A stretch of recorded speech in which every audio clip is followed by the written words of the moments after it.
Allen in favour. It was an interesting point the two boys and Seaman were making at the top of the show. That, you know, John Higgins, his record in this, even though he's won it twice, it's not really. You'd expect him to be up there a lot more, wouldn't you, Dennis? Yeah, but it is one of those events, isn't it? The top 16, every match is like a final, so it's so difficult even to get past the first round. As Mark said, he won it and then he's lost in the first round, the next two visits, so it makes it all so interesting. But that match he won, the champion of champions, he mentioned about it this season. You know, he beat Ronnie O'Sullivan 6-3, and then he beat Judd Trump 6-1, and then Neil Robertson 10-6. I mean, what a performance that was against the three top players in the game. Yeah, some of the best snooker I've seen him play, to be honest. I thought he was marvellous. Did mention he... Since then, though, he has changed his cue a couple of times now, which is quite incredible. Is this the first possible chance for John Higgins as Mark sits down? He will know if the red passes the pink. I'm not quite sure from that angle. Very tight, isn't it? Just a safety shot. Interesting thing about the two players, though, Dennis. John Higgins has been here for, I think, almost 10 days now, playing in that Championship League. Didn't qualify from the first group, but managed to qualify from the second group, so he would have played an awful lot of matches, an awful lot of frames. I think 60 odd frames he's played, which for him would be quite a lot before the Masters. That wouldn't be the regular for John Higgins. So he should be very, very sharp indeed. Well, what does that tell you, Ken? The Wizard of Wishaw loves playing snooker.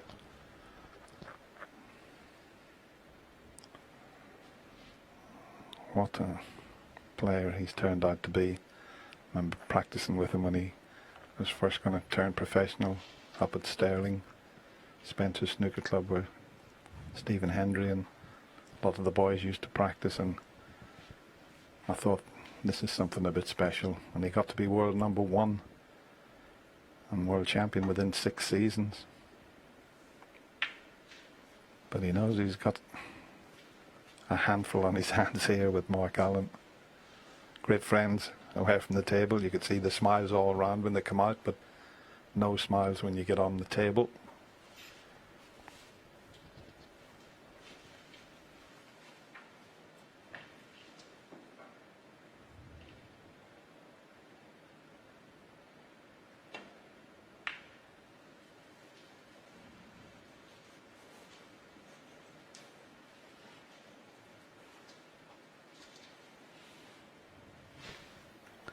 Cue ball not on the ball cushion, so he's left a little tempter here for Mark Allen.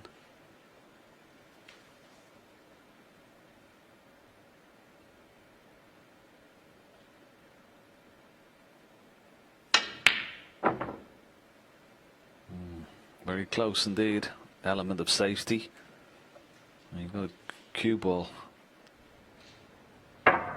Quite close, wasn't it, this one?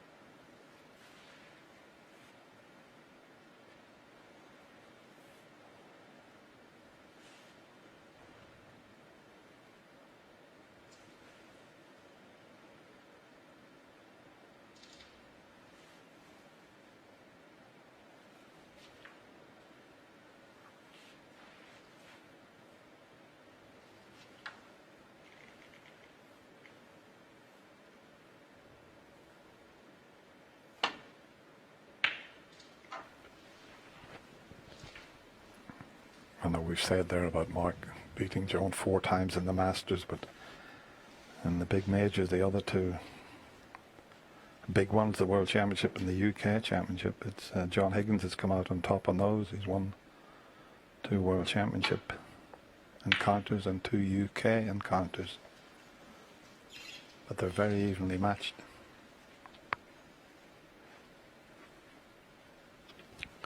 Yeah, he's one of the all-time greats, isn't he, John Higgins?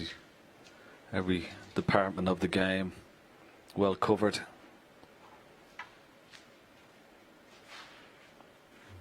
Great match player, though. You know, one of those players that even when he's behind, he never gives up, never gives an inch. Great temperament as well, shown that on many occasions over the years.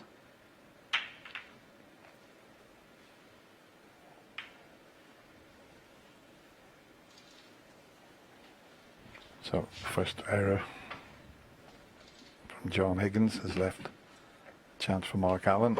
Playing now just over 6 minutes, not a ball potted yet. Some good safety play, but that's the first mistake.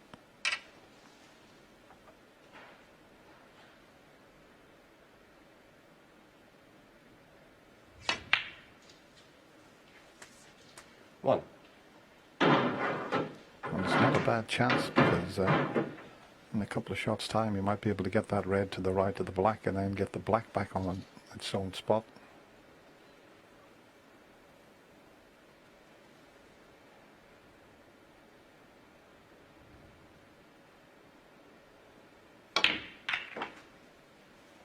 He's a bit unfortunate there. Decided to open a few more up. He's got the ones in the middle, but that's very, very awkward. 6. Wasn't a very favourable split there. This is difficult, this, to bridge over all those reds. Very awkward.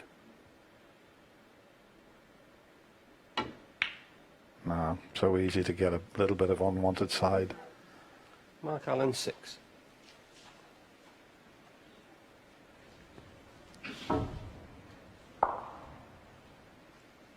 I think the best, in fact I was chatting to him at breakfast this morning, the best in the business, Stuart Bingham. He's got, with the size of hands he has, I think I mentioned he could pick 7 snooker balls up. Stuart was telling me he's picked 9 snooker balls up in one hand. Don't try that at home.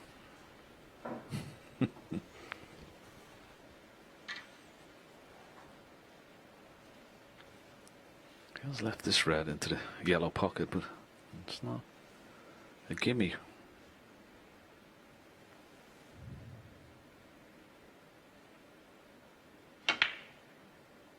Oh, well played. Nicely controlled, nicely on the blue. Yeah, it's a bit awkward that.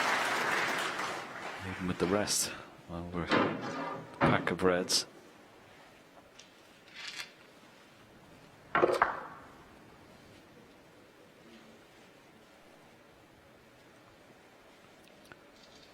He's having a quick look at the pink and the pink spot.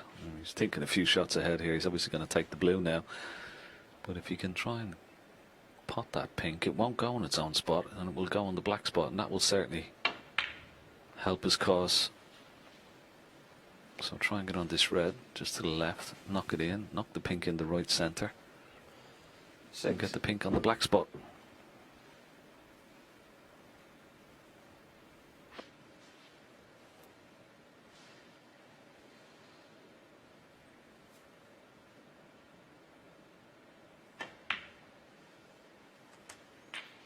7. I think the pink, when it does go on the black spot, will pot into this bottom left hand corner pocket. So you can play for the red into the right.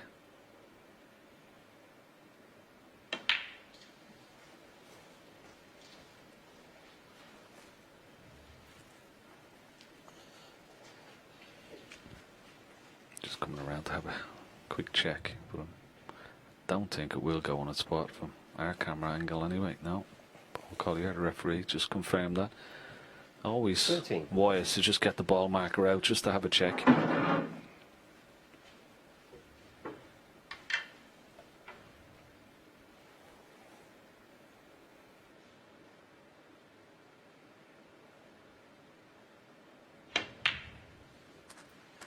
$14.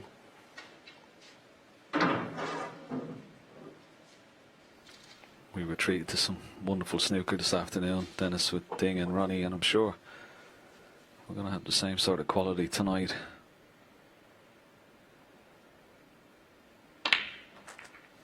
You'd certainly expect it from these two players.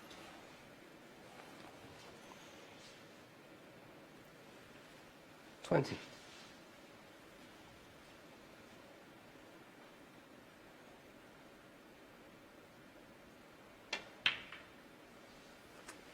$21.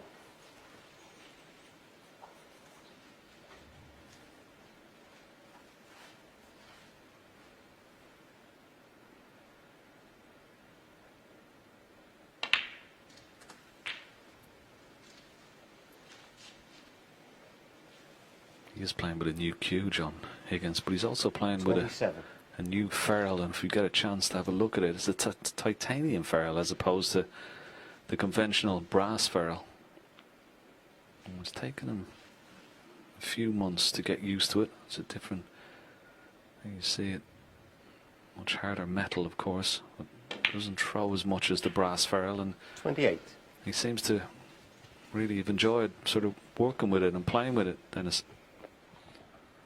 Well, I think he's always looking for things now. He's been in the game so long, any little thing will make him concentrate a lot harder. And yeah, the ferrule, all it affects is, with a little bit of side, how the ball throws. You've got to judge it correctly.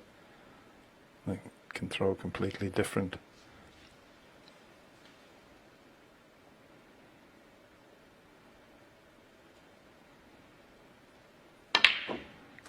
I mean, I used to tinker around with cues, and in practice you could be terrific with them, but when you got on into a match, if you missed one or two, the old mind went to the new 34. cue.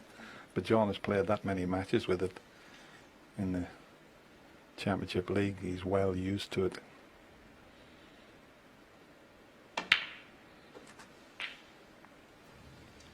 Not the best positional 35. shot there from John. Left himself an awful lot to do here. That red to the left of the 5 is okay, but could have done with a slightly better angle. I think he's got a little bit of angle to work with here on the green.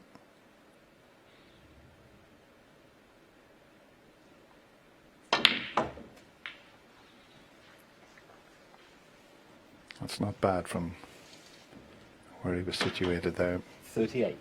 So he needs a good recovery pot here and position.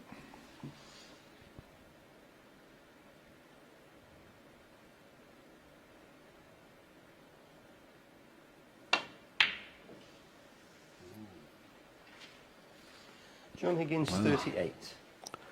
Didn't expect him to miss that one. He didn't expect himself to miss it.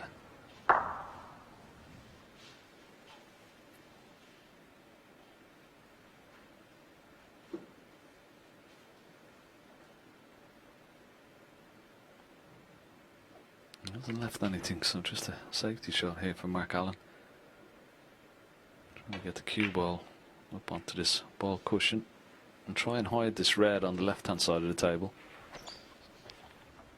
You come around and have a look here, John. There might be a possible plant with a... Just looking at it there, he'd be playing the safety shot, but he can make that. It's not in a direct line, but as I say, it's a free shot, you would have to say.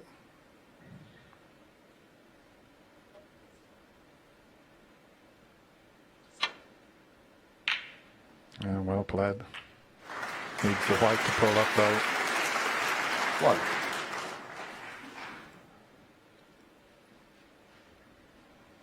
1. He's on a long straight brown. And you mentioned that match this afternoon, Ronnie O'Sullivan versus Ding Junhui.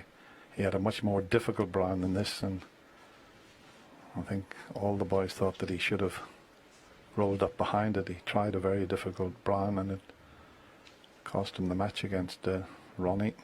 But this is much easier.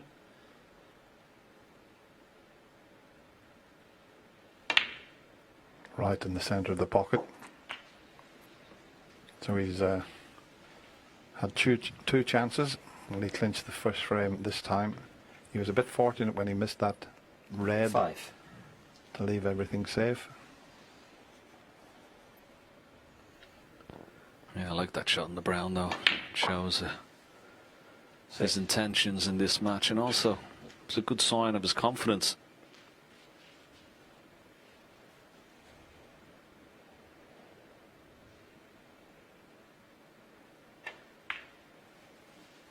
He should win the frame from this position now, you'd feel.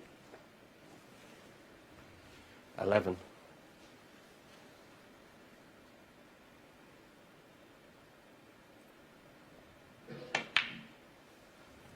12. Mark Allen will feel a little bit aggrieved when he potted the blue earlier on in the frame, went into the pack, played the aggressive shot, but just didn't get a good split. He was a bit unlucky, he would have to say.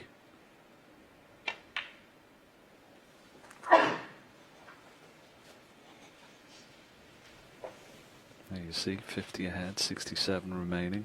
18. So colour red should be enough.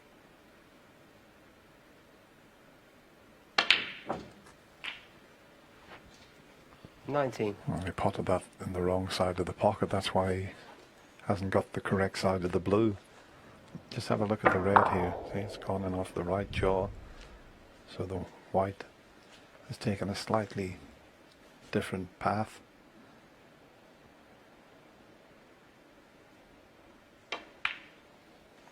Oh, he's snookered himself on the red that he's going to need, has he? I wonder he's scratching his head. What the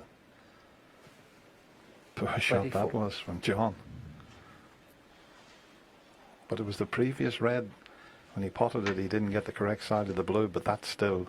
He didn't want to have to use the rest. He just wanted to screw back another inch, and he was perfect.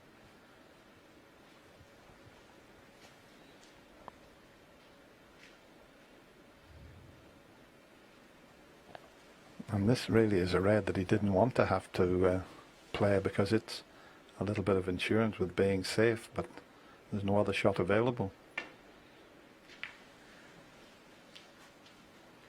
John Higgins, 24.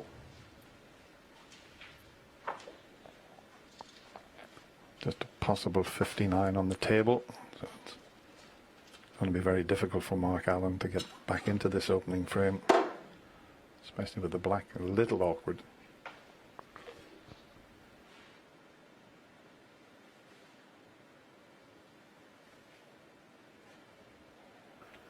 He might play this shot red down into this bottom left hand corner pocket, hoping that it will hit off the jaws and maybe go across towards the black and screw the cue ball back into baulk. And that's a possibility. It could go close to potting this, but he doesn't want to pot it. Well, he's gone up and down. It's a very clever shot. Played it the other way and played it very nicely. Okay, he's left John Higgins a possible shot. So nothing with the red just below the pink.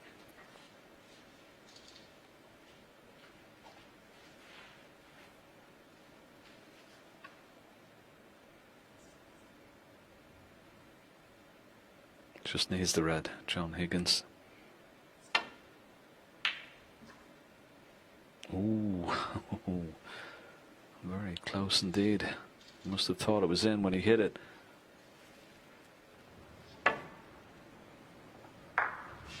Good effort.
7.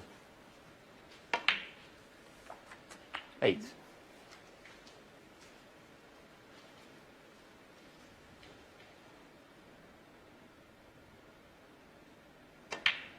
Yeah, as Ken mentioned, he was very, very unlucky, Mark Allen. Played the aggressive shot and finished up so awkward there, bridging over quite 14. a number of reds. It was difficult. But other than that, 15. hasn't really had a chance.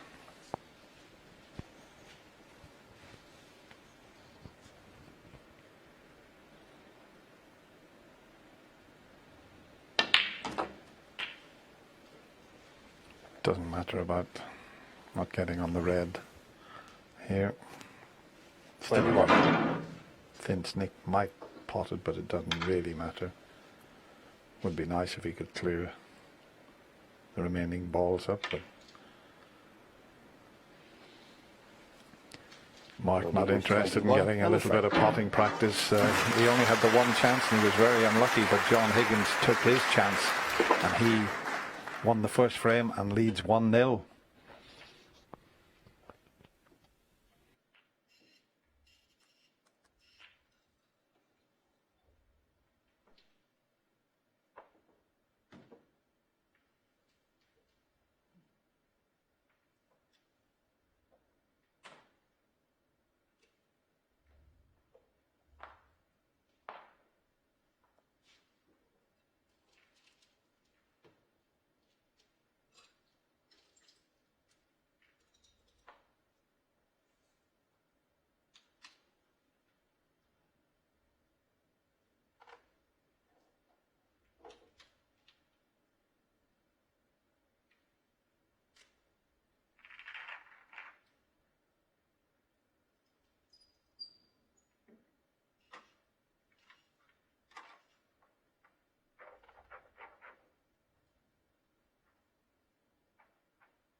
Second frame, Mark Allen to break.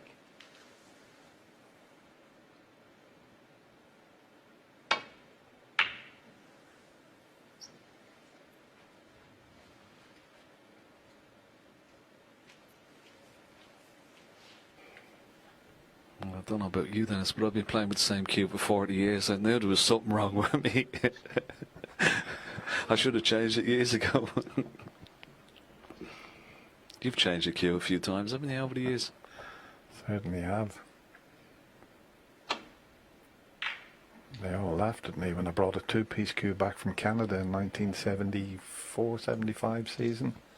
It was only the Canadians played with the two-piece cue. They thought I'd brought a pool cue back, and the next thing, few players had them. John Spencer won the first ever Crucible World Championship with a two-piece cue. It was just purely for travelling. It was much easier, but you could take them on board the aircraft in those days. Now they have to go in the hold. And we know what happened to Stephen Hendry's cue that he won 7 world titles with. It came round on the carousel in 4 pieces.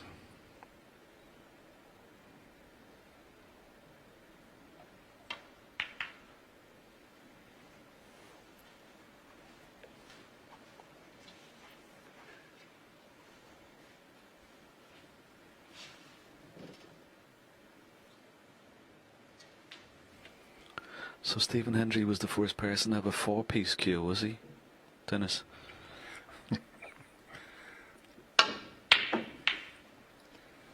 Well, that was a wild one from Mark Allen. He got away with it. You see, that's the difference. John missed a long red in the first frame and left it all safe. Mark had a go there. Okay, he didn't get near the pot, but it was a very, very tough one. In fact, if anything, he sort of hit that on the wrong side, but he didn't get away with it.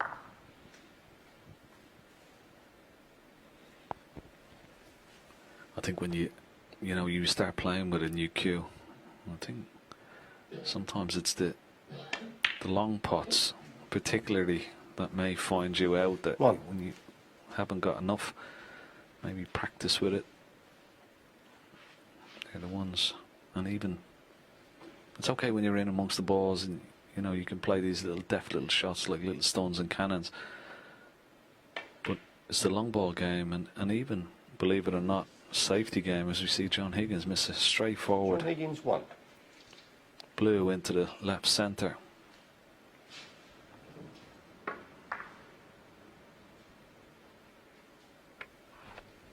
And even with all John's experience, he took his eye off the pot and was concentrating on the cue ball. It's amazing how many times that happens.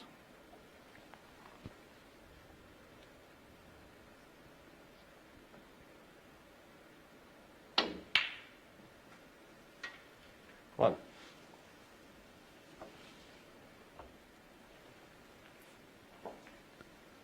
Mark Allen, he's one of those players that plays different type of break builder than other of the top players, but he's certainly so good to watch. He plays a lot of little deft little cannons and soft screws and developing reds. It's really has a wonderful touch when it comes to making breaks. You might see one here. You might want to try and develop the black here. Pot this red, cannon into the two reds left of the black. There, look, not too much pace. 8. Very delicate little shot, but very, very effective.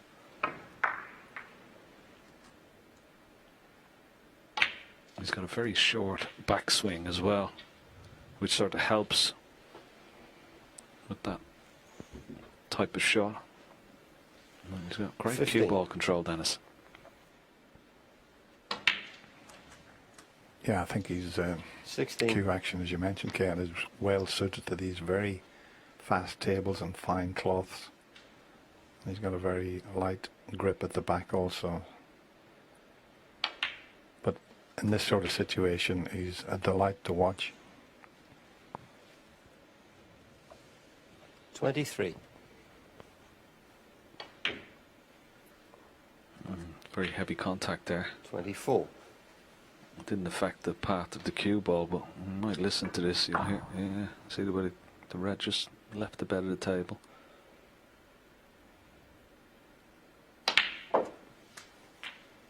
Too much side. It's not one of his best. 31.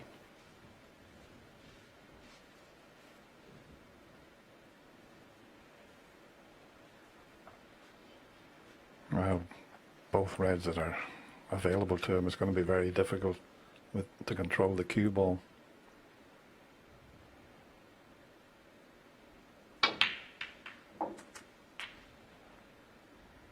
Never really sure. 32. Mind you, it's turned out quite nice. I think he's got the right angle on the yellow to get back up to the red, so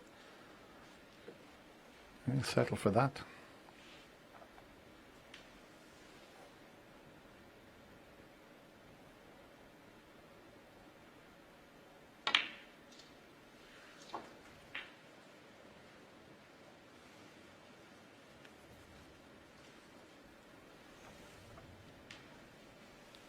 $34.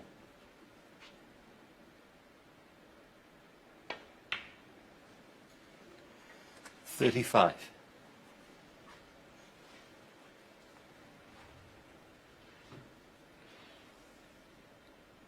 See, very, very light grip at the back. Maybe the thumb and first two fingers are controlling the cue. 42. Very, very effective. 43. Yeah, and how short it is as well. It's not like, I mean, some of the other players, you see Mark Selby, maybe Dave Gilbert as well, and they have a very long backswing. The tip of the cue almost comes back to their thumb. 50. But have a look at this. Watch this, how short it is. There you see, 51. different, but the way he sort of can pick off reds in a break. It's quite nice to watch. Different, but as you said, then it's very effective. One of the best break builders in the game now, Mark Allen.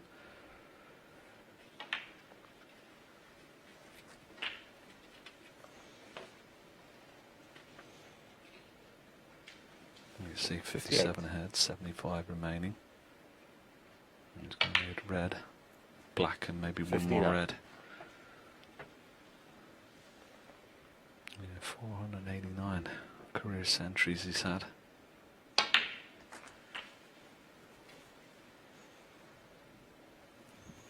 A bit short of pace, but he just needs this red. 66. And this will certainly settle him down.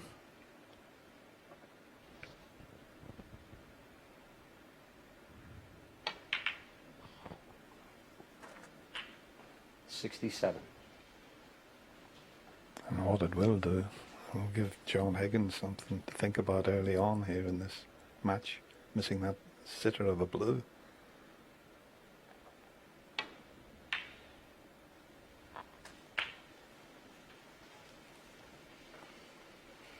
That was nicely cued, that black off the side cushion.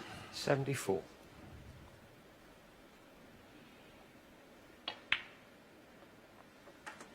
$75.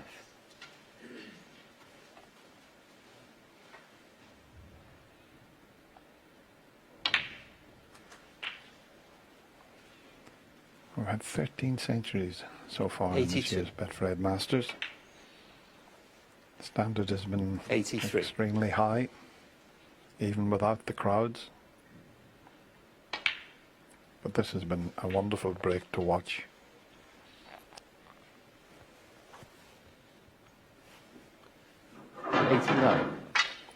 Yeah, 4 centuries in this afternoon's match, and as I said, I expect something very similar, a very high standard tonight. 90.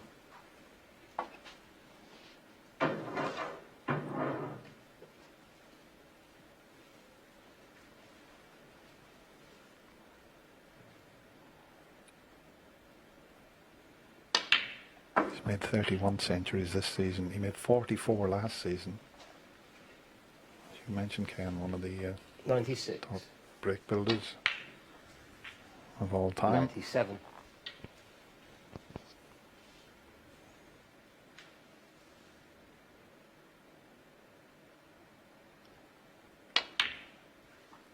Yeah, wonderful stuff from Mark Allen. Excellent break. 101. His 490th of his career. 103. Just noticed there, Ken, not only the phantom clappers, there was a phantom whistler in there. They've thrown a whistle in as well to give us the Ali Pali atmosphere. Well, has he got the angle on this brown to try and dislodge the blue? Well, he's missed the brown, but he won't mind. It's a wonderful 106 break from the man from Antrim, and he squares things up. John Higgins won, Mark Allen won.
How did he get that yellow up onto the cushion? That was some shot. But, well, he's a magician, is Steve Third Davis. frame. John Higgins to break.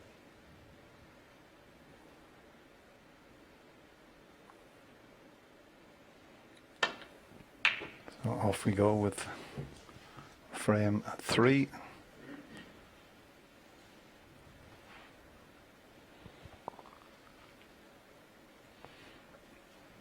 That's the titanium ferrule.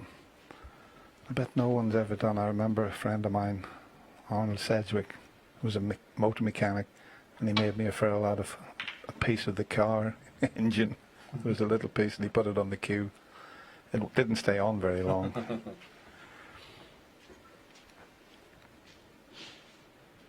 Yeah, people have tried all sorts down the years. Did it make you play any faster?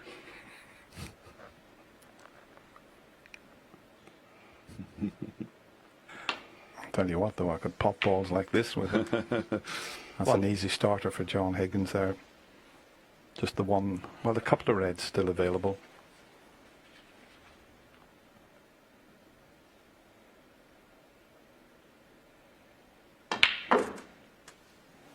See, he's put the white in a position that he's got the red into the middle, or the red into the corner.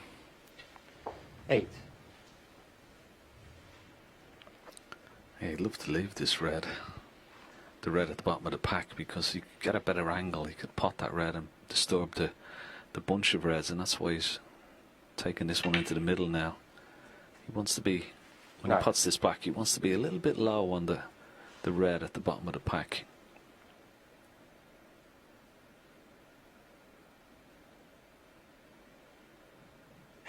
Don't hit it so hard there, you see it now. He needs a little bit of an angle. And once again, I think he's gone a little bit too far. He's still okay, he can pot the red, but he doesn't have the angle to disturb any. 16. No, it's a wrong angle to disturb any of the reds in the bunch.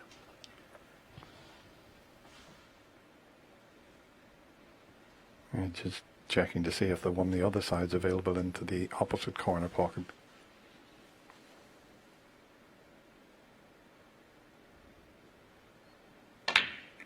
If it is, it means 17. he doesn't have to go into the bunch, but he's got a good angle to go into them here. But they're not ideally placed to open up. You've got to be very precise and a little bit of luck as well. But he's played for the one I mentioned, and now he can open the reds up. So that was good thinking there, and spotting 24. that one to do exactly the same as he tried to do the previous side of the pack there.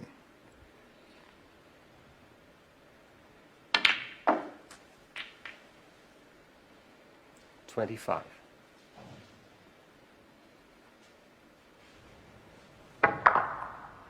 You're never absolutely sure where the cue ball's going to finish when you're using the reds to come back, and he's got to play this with a bit of pace now to get to his next red.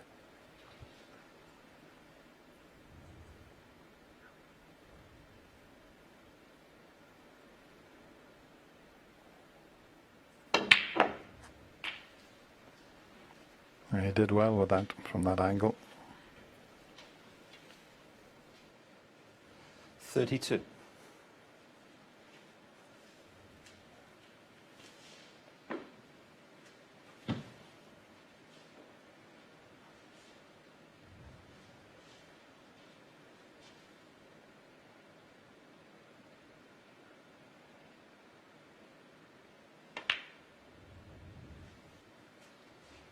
$33.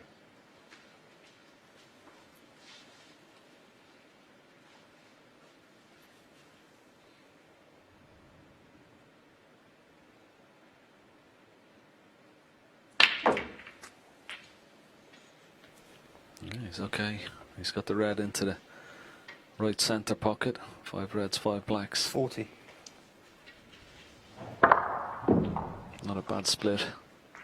That red just coming away from the pack to be on into the right centre pocket. It's also possibly available into the top right hand corner pocket, the green pocket, but I think he'll take it into the right centre. Maybe just play off the red just to the left of it. but still stay on the black. Yeah, nice shot. Oh, didn't want that red going safe. 41. That's unlucky. But obviously his priority is to win the frame from this visit. But a little bit unfortunate.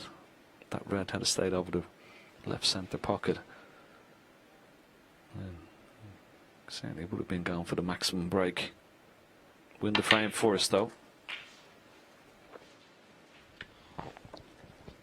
Yeah, we seen Stuart Bingham was chatting to Stuart about it. He was going for 48. maximum against Tepcha Onu and finished up losing a frame that it was going to give him the match, and then there was the comeback. He did well to win in the end.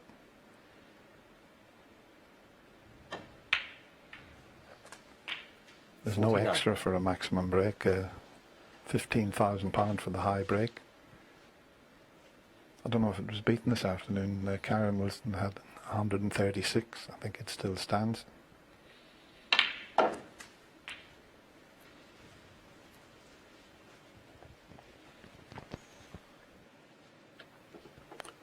$56.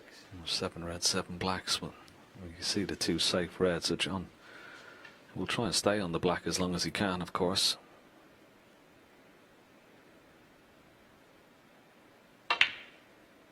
Oh, just hit the near jaw.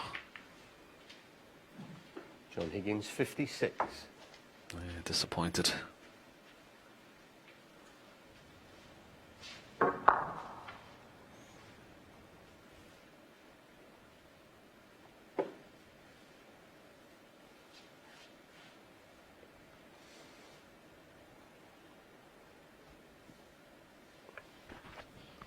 A very healthy lead though, with 2 reds near the side cushions.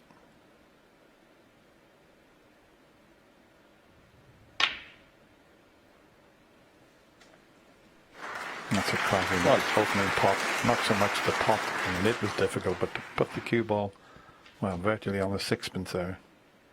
10 out of 10 for that one. Got the wrong cannon, and it spoiled it a little bit for him. Just watch this here. He wanted to miss this red and catch the one to the right, and he just flicked that. And other than that, it would have been absolutely perfect. That's a poor shot by Mark Allen's standards, for sure. I'd be very disappointed with that. Because even if he overscrewed that particular shot, he would have been on this red that the cue ball is closest to the right. So a lot of margin for error. Doesn't like the red into the left centre because it's going into the other reds. He's not guaranteed to be on the black.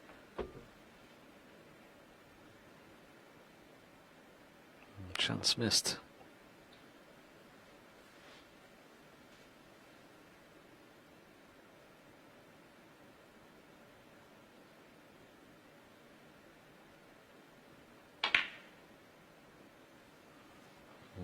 Yeah, I didn't like that shot. And it could cost him. 8.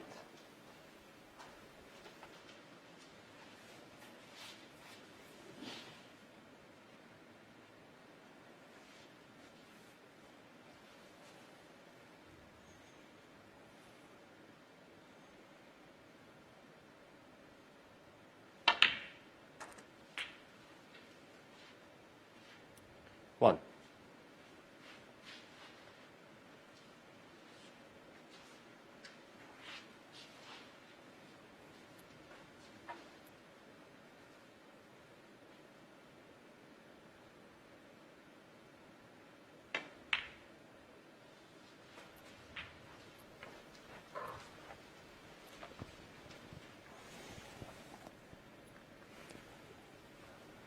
$55 ahead, so red colour. Red would be good here. 8. All about fractions, this game of snooker. An inch or two either way can make such a vast difference. Yeah, just have a look at this again, Dennis. Now, if he overscrews it, 14. and even if he misses that bunch of 4 reds, he's still always going to be on that. So he had to make sure that he didn't underscrew it, if anything, you know. And that was the mistake and the 15. margin of error that will be very, very disappointed there sitting in the seat, because he could have got back into this frame. Yeah, I think he was going along so well, especially after the century break in the last frame, and it was just that fraction of a misjudgment that's 22. caused him to lose the frame here. But they're both queuing quite well, so it's building up nicely, this 23.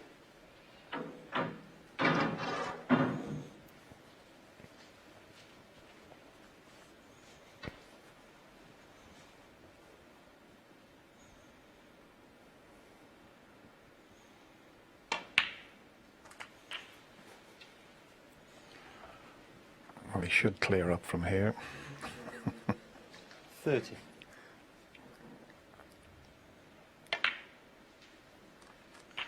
31. Well, he's got a bit of an angle here to bring one of the difficult reds into play.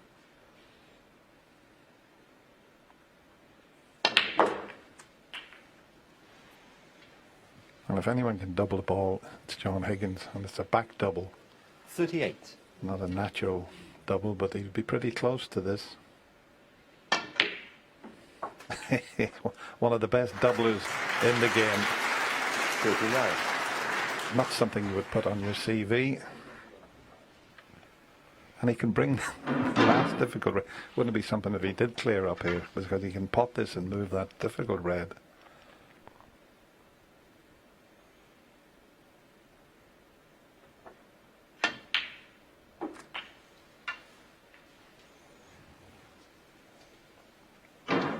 Good effort. 45.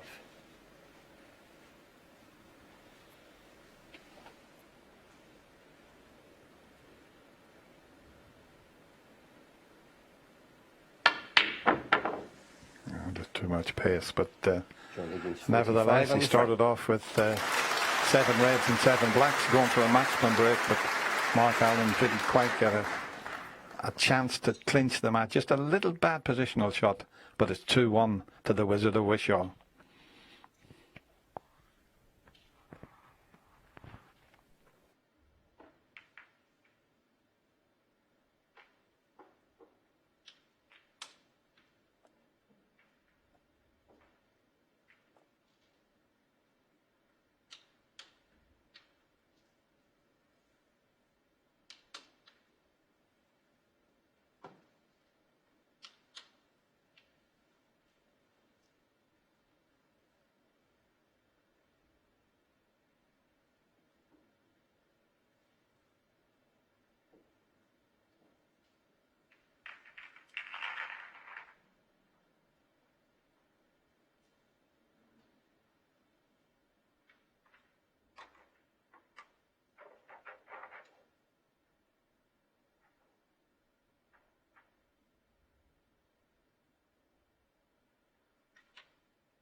The 4th frame. Mark Allen to break.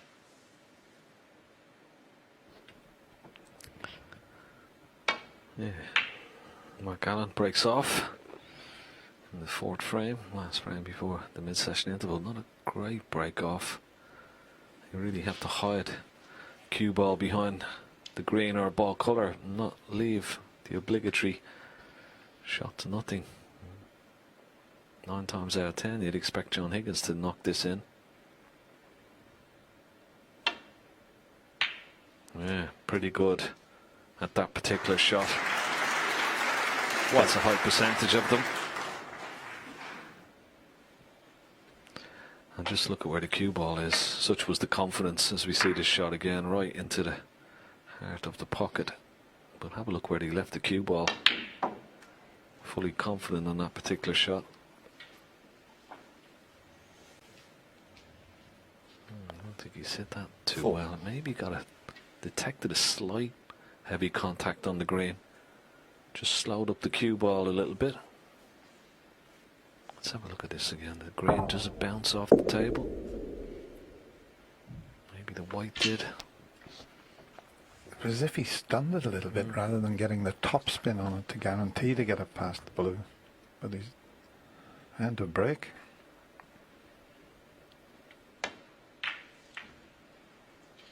It was a golden opportunity the way the Reds were open there for him. Higgins 4.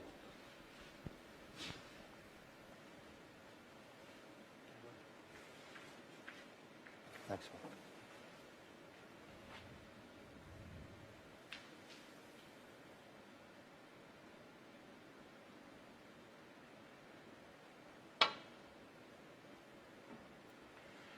Foul. And the miss. Needs to pull up that white, otherwise John can have a go at this red into the right corner. You can see it as well. He needed a thin snick there, did Mark Allen, but it's just the pace of the white coming in and out of the bulk area that left this chance for John.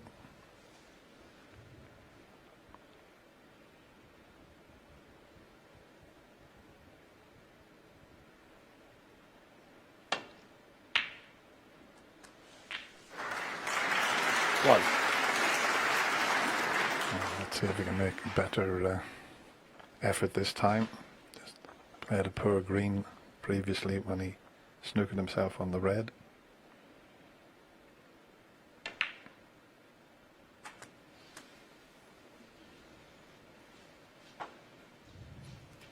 Just a little more pace than he intended there. 8. Yeah, it's a slight change of plan. It should have been a straight red just to drop it in and be on the black. Just let the white run a bit further than he intended there.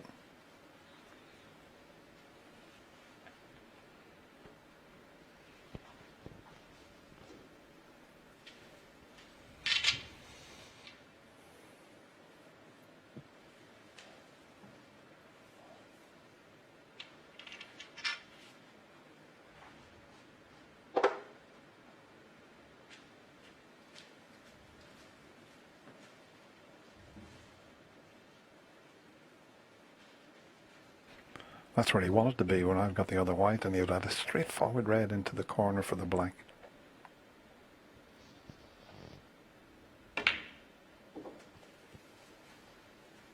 Nine.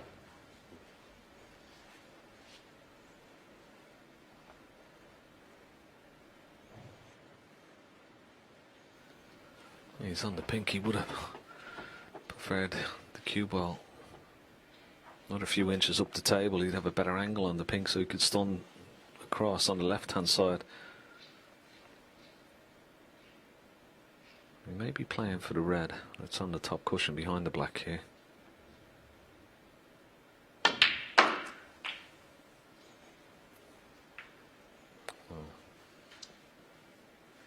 It's gone wrong. Maybe trying to get around the back of the black, but 15. he might have been well advised to play that red on the top cushion. It wouldn't have been that difficult if he had got close to it. So that's two very good chances John's had, and at the moment he's only got 23 points to show for them.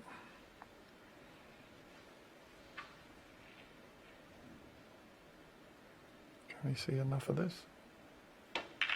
No. So just the 23 points from two very good chances. Higgins 50. I mean, when you play these, even the best of 11 little mini session, you've got 3-1 scoreline in your mind. That's what you'd like to do.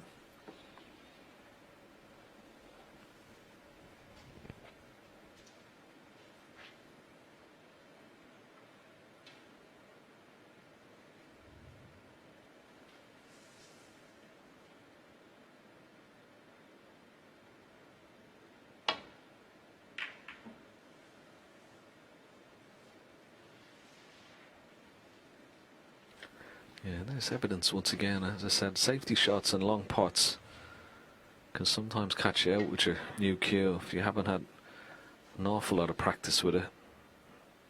Okay, not too much damage you wouldn't feel done here, but look how far that cue ball was off the baulk line. No real pressure on your opponent, and what happens is that when you're playing someone in John Higgins' class, that's where you have to put the cue ball because you know he's going to.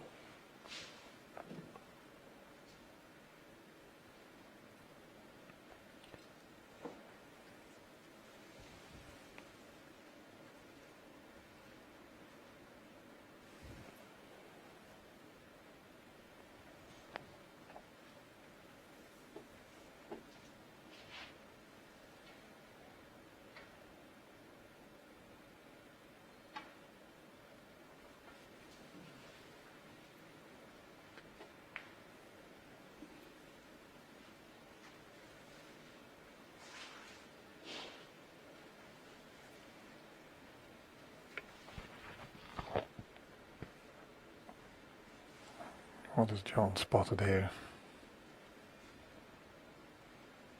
I think it's just a safety shot. He'll be heading towards the yellow. No plants on, as you can see.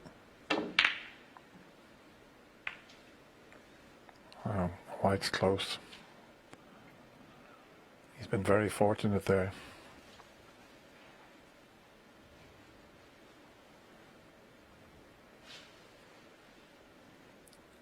To flick off the blue and finish right in the jaws of the pocket was a bit of a result.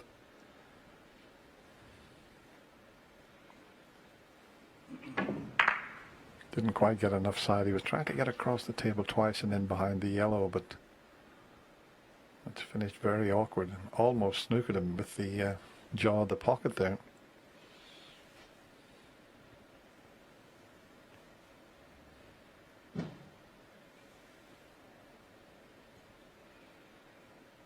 And look at the reds, the way they're situated. And you're going to have to find a belter here to get out of this situation.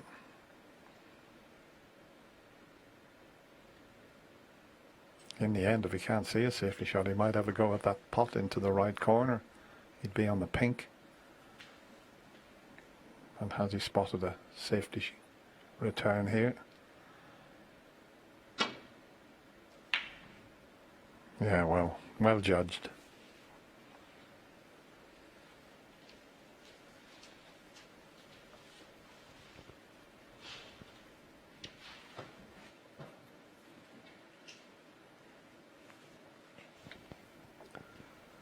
The more difficult side of the table would be up behind, somewhere around where the yellow is. It does have a possible shot to nothing here. The red just below the pink spot.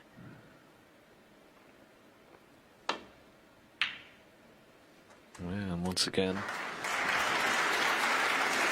found the pocket as the cue ball just ran out. Wanted to be on the yellow into the. No guessing what John Higgins is going to do here. Keep the pressure on his opponent. And there's only one ball near a cushion. That's what you're looking for with an escape route to try and land on that, but because the other reds are all open, they're all blocking the path through to that particular one.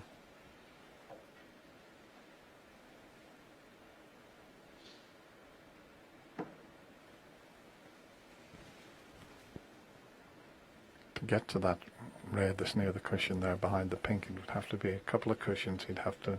Yeah, I'd love that. Just had a word to the referee just to. I disagreed where the white was, just in case he does play a foul and it has to be replaced.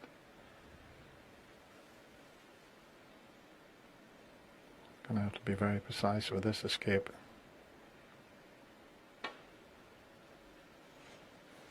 Just has to try and just land on it.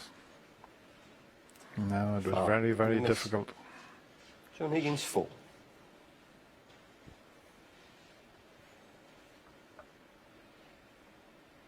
And we've seen Mark miss a red in the opposite middle pocket, bridging over a couple of balls. And John doesn't like the pot into the right middle pocket. That's why he's having it replaced. That was interesting. I still think there's a way through to the red near the cushion. Very difficult though.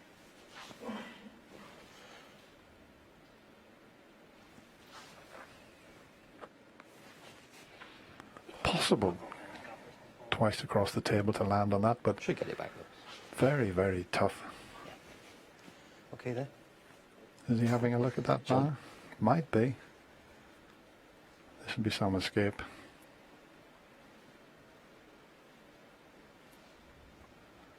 He could play the same shot again that he tried, but I think he's going to change his mind and have a go at landing on that. There's a possibility he could pull this off. Can he judge it?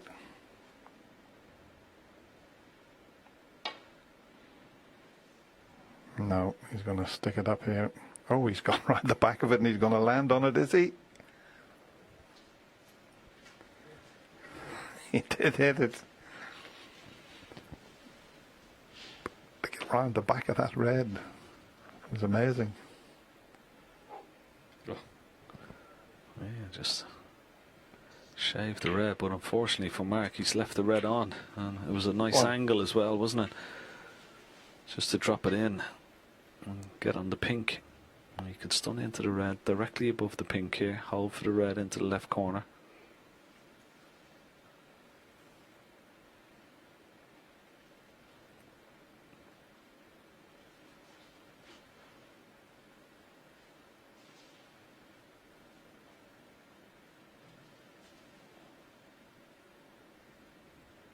No, he's not going to do that now.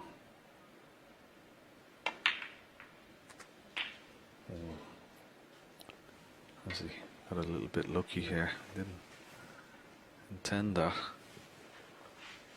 And as the red go past the black, he's having a quick look. Body language suggests it does.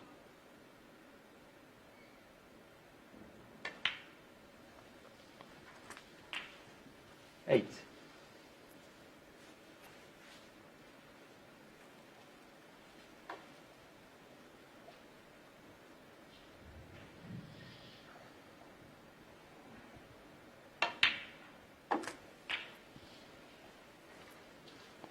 He hasn't played his best, John Higgins. I mean, he hasn't made big breaks. 14. 56 is his size break, but he's played some really good, tough match play snooker. Hasn't pushed the boat out. He's played some good safety, keeping his opponent under pressure. 15. It's been taking him one or two visits to win frames. There you see the safety success is very high. Just let that one go. It'll be cannon the red there, otherwise it'd been perfect on the pink, so it's a change of plan. Just shave the red on the way out there.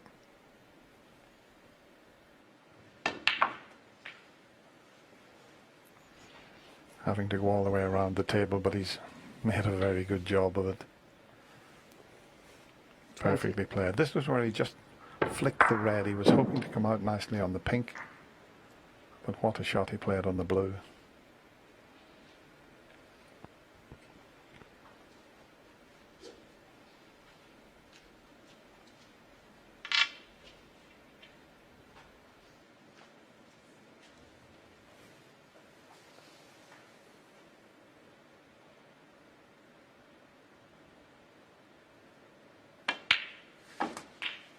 $21. Yeah, it was a good recovery, wasn't it? From blue back down to the reds, and now nicely back in position again. Black or pink available here.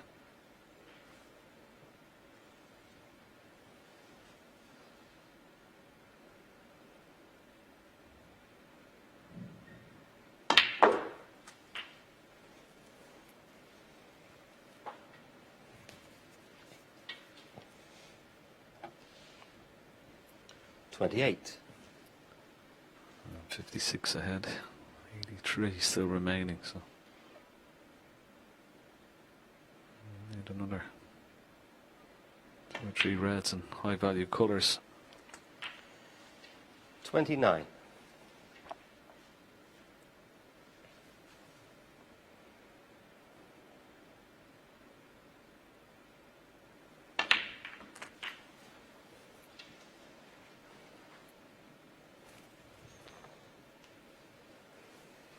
36. 37. Match time. Just over an hour.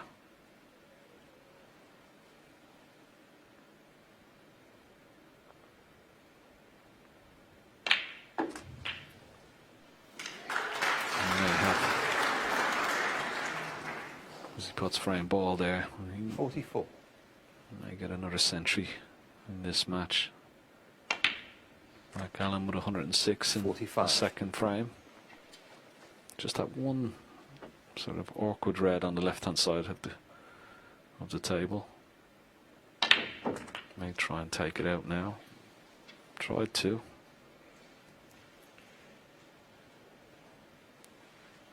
$52. He's been pretty solid, hasn't he, Dennis? Yeah, just a couple of small errors, but that's all. Everything else looks very good. 53. And I think all those matches he's played here in the Championship League is paying off. As you mentioned, Ken, he's played over 60 frames here over the last couple of weeks.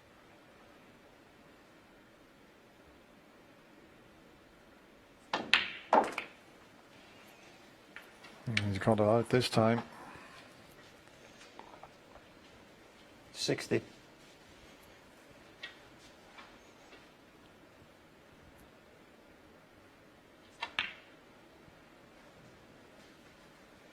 $61.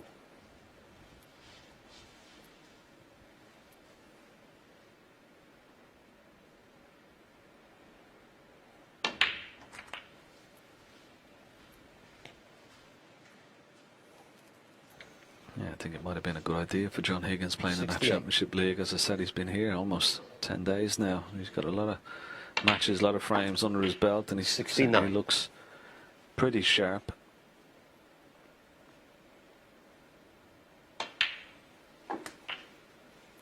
Normally, beginning of January, particularly after Christmas time, 75. might be one of the reasons why the Masters hasn't been good. Maybe he's 76. enjoyed his Christmases a little bit too much over the years. But certainly this year, a little bit different. I think they started playing on 3rd or 4th of January. So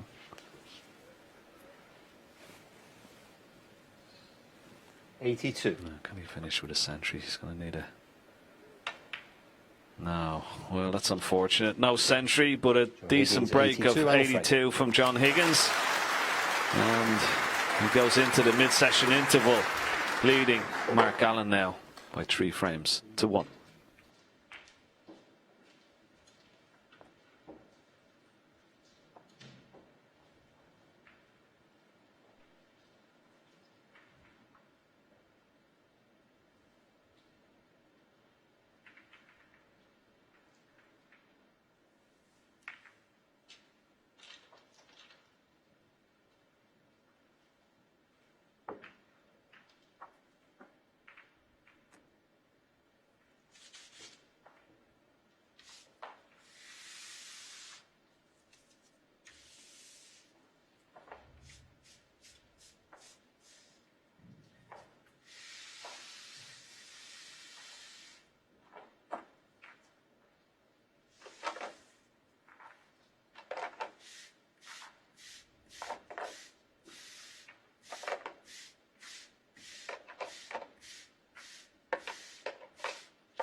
Put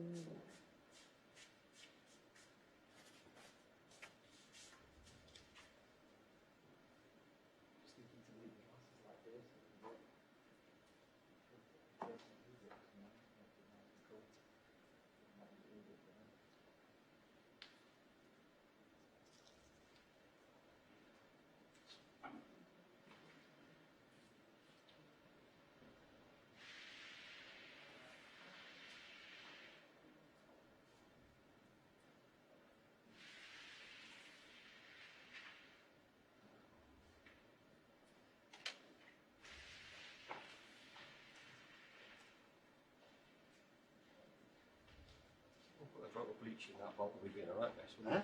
Somebody put a drop of bleach in that bottle, we'd be in a right mess, wouldn't we? Don't say Bit of a grey that. cloth. The white streaks in there, wouldn't it?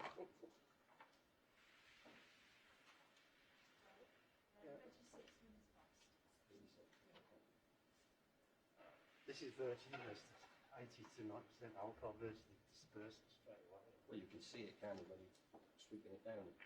It changes colour when you come down. By the time you get back up at it, it's gone back to normal. Yeah. That's all the short it comes off.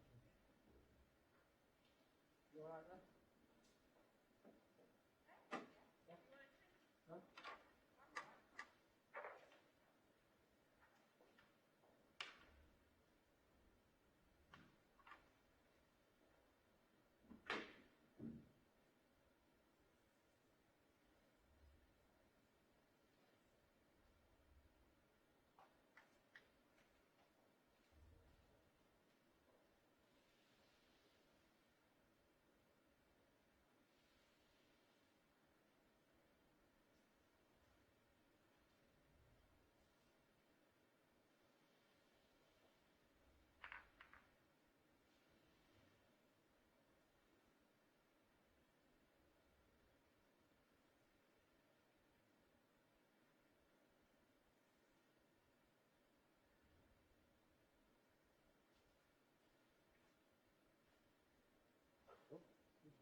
Bless you.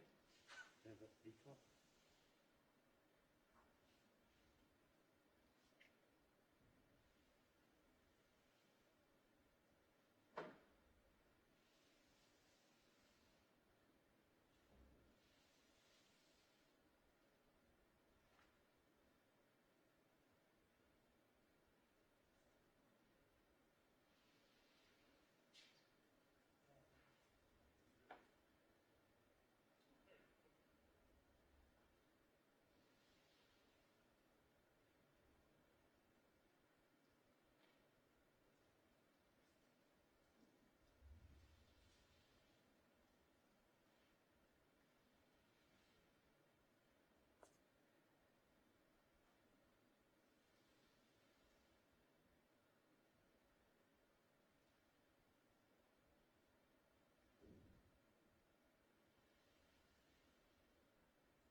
Would like you to vegetables and meat?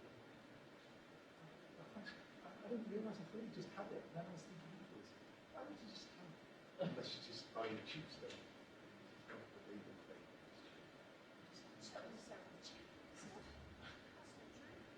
The yellow version of that is expensive.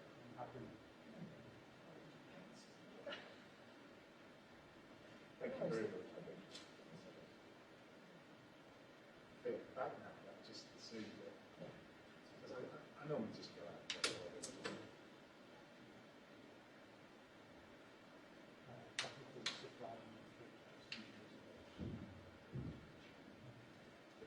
Chocolate and that's it.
Oh.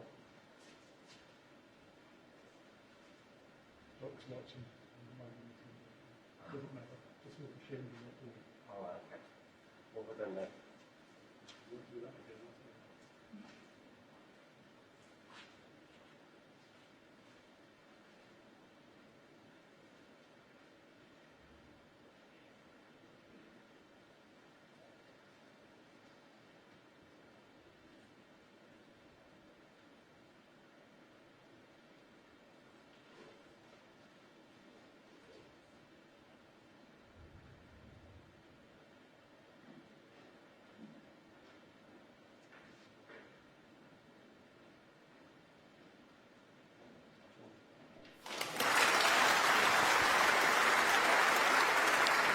Thank you, Seema. Both players back into the arena.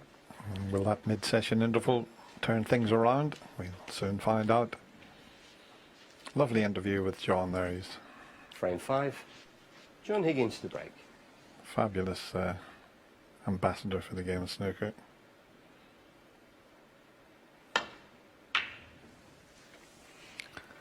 Yes, and so very well grounded as well, isn't he?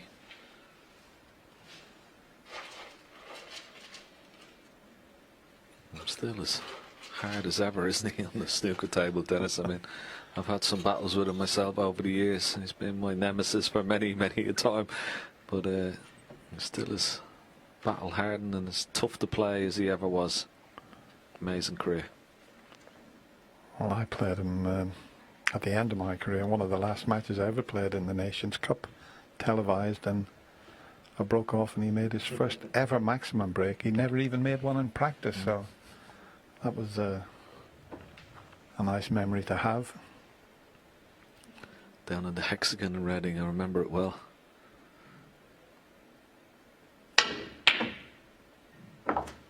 Hey, how about that for a shot? He looks right at John and well, he doesn't get a lot of reaction from John there. He didn't, might be best of friends, but no matter how much you like someone, you don't want to see them fluke a ball like that.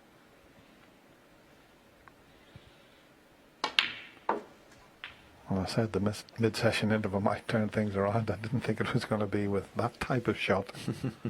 Unbelievable fluke. It's one of the best flukes you could ever see, isn't it? Particularly where the cue ball finished. Perfect on the brown.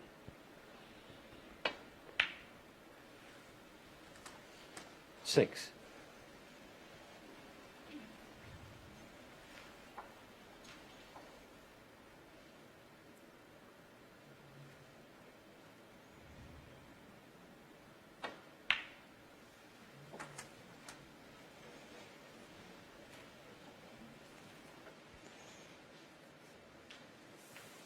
$13.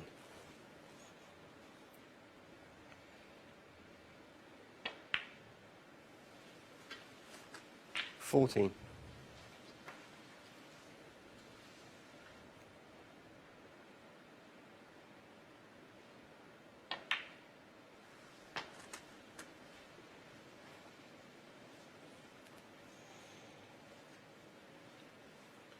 $21.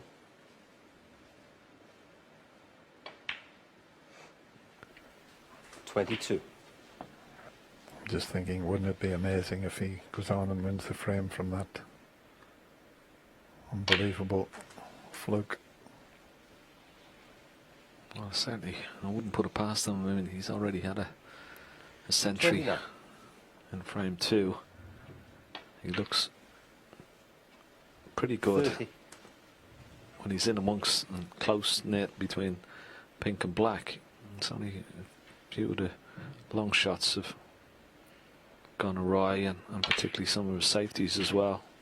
That's caught him out. But certainly when he's in amongst them, he doesn't look any different. But even that first attempt of the long 37. pot, Dennis, it was so far away and ended up in the yellow pocket. I mean, that was another example of where I don't think he's 100% comfortable with his cue just yet. Yeah, I think he was trying to screw the white back to the safety area and thought, I'll have a go at it. It was like a Judd Trump type shot, but what a result. See the red disappear.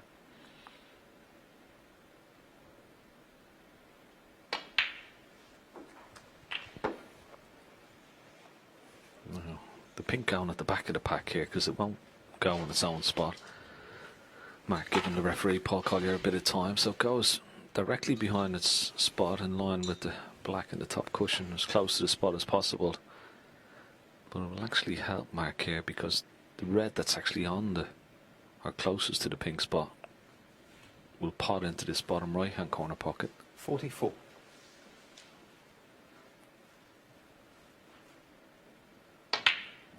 So he's still got another 2 reds available 45. here.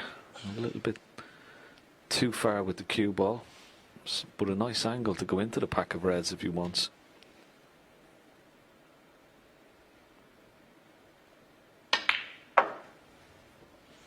Didn't want to on that occasion because of that red that's close to the pink spot, and when he pots 50. this, it will release the one to the left.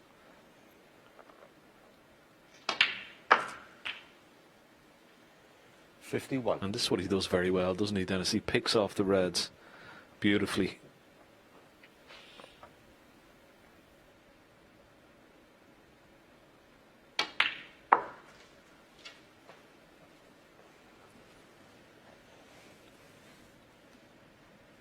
This is the last 56.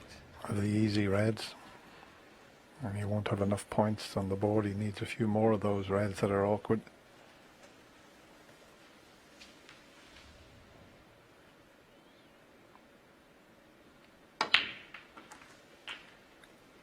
Let's push 57. one of them into play, and he's on the pink, and that'll disturb the remaining 5 reds in that bunch, you would think. And this will give him the frame if it works out. Bit of a cutback, but he can see the black also, but that's the correct shot. If he was behind, he'd play this and open the reds.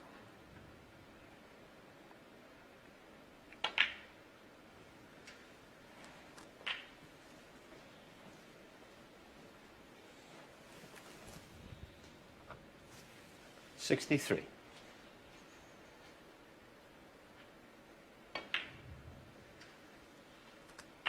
$64. And we did say we wouldn't put it past this player winning the frame after that fluke. taking full advantage, which you have to do. But I'll tell you what I noticed about this cue, Ken. When he plays a screw shot, he's getting so much 71. action, so it must be a beautiful piece of wood, because some of the screw shots, 72. I'd be interested to have a chat with him about that. He seems to be getting so much more power into the shots. Yeah.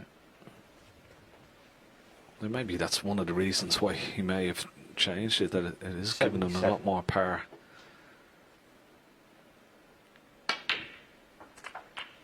'78.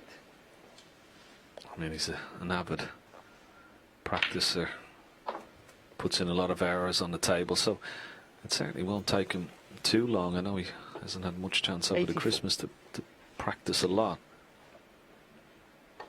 but I'm sure it won't take him too long to 85. get back to where he was. Yeah, he's got his club in Antrim, and he was on social media. There was, he was saying, new cue, new cloth, and new balls. So everything new to practice on. 92. Doesn't matter about missing that. It'd been nice to 92 have on the frame. gone on to make the century, but what a fluke that was. And he went on to make that break at 92, and now he's just one frame behind, 3-2 to John Higgins.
The 6th frame. Mark Allen to break.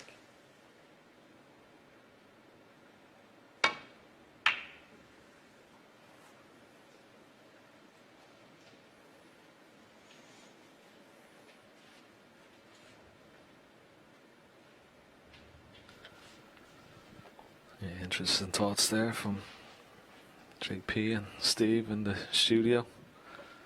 Well, we saw how well Ding Junhui played this afternoon and still got beat. 2 centuries, 2 70s, 2 80s.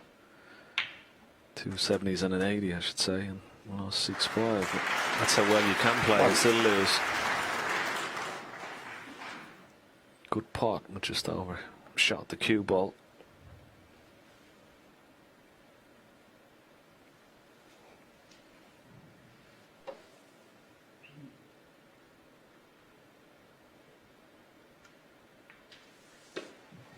John Higgins 1.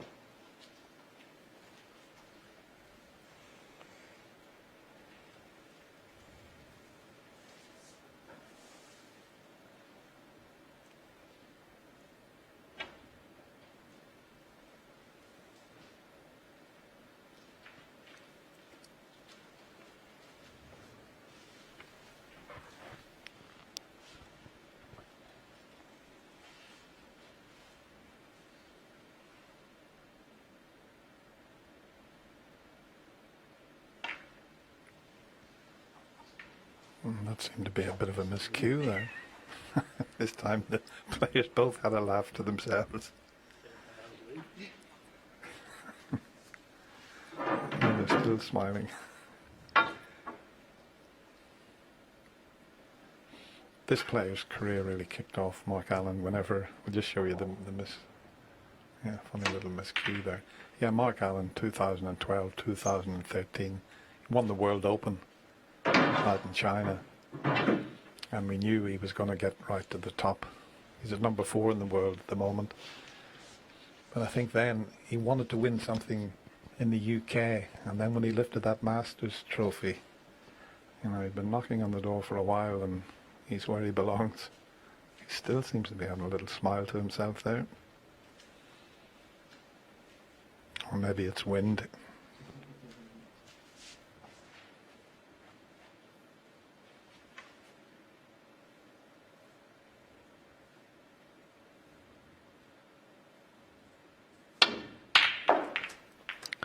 Well, plant he's potted there. What an excellent shot.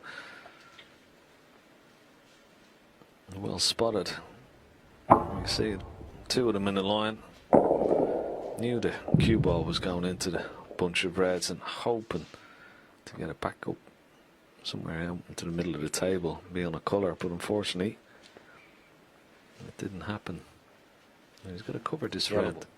And the cue ball is close to, so he's got to try and put the cue ball over somewhere near the green pocket and try and get a blocker. John Higgins 1. He's got the brown as the block. I'm sure he was trying to get it over behind green and blue, but he'll settle for that.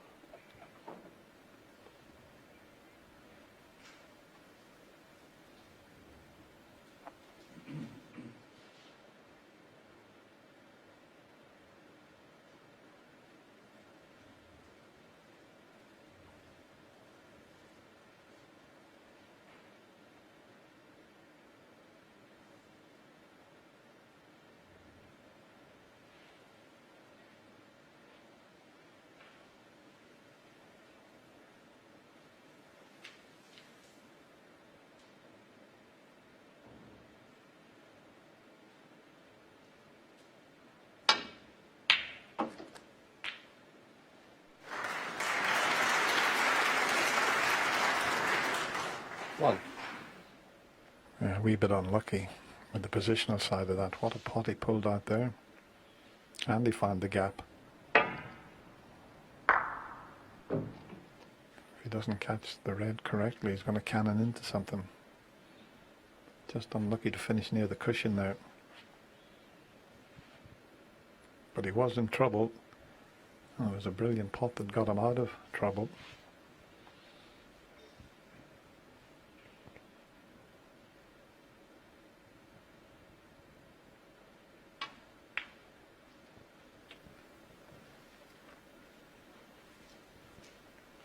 Mark Allen 1.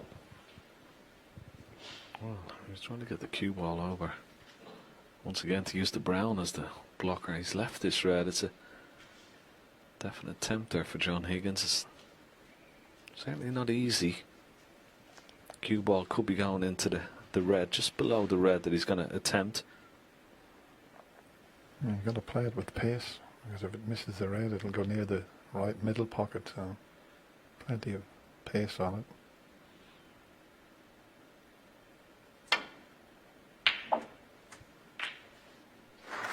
Couldn't avoid that cannon. It was imperative he knocked the red in there. Good pot though, wasn't it?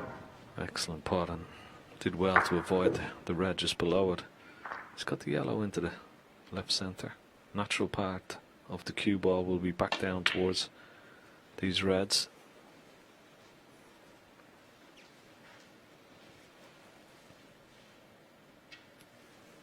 Three.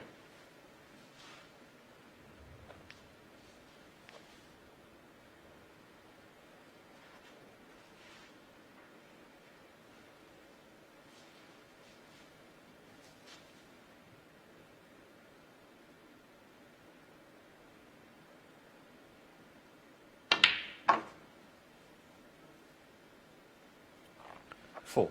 Pink and black are tied up, so it's not really an excellent chance to win the frame from this visit. He'll be trying to bring that pink and those reds around it into play as soon as possible.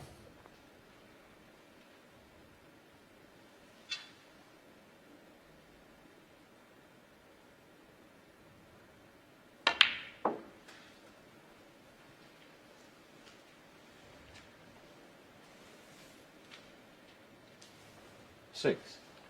Yeah, may play on the blue here. Play the red into the right centre. Could play for the blue into the same pocket. And then maybe go into the reds. Let's see what sort of angle he gets when potting this red.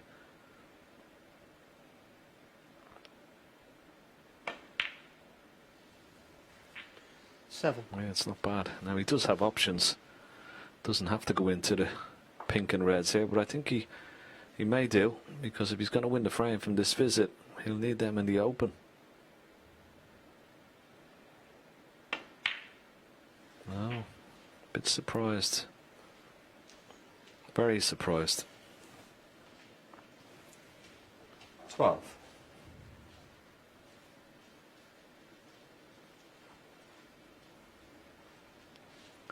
It's not often you'd sort of criticise John Higgins' shot choice, but just thought it was a really good opportunity there to bring the pink into play.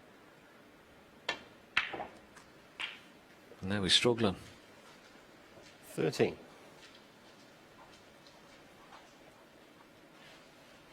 For the life of me, I don't know why he didn't go into pink and reds.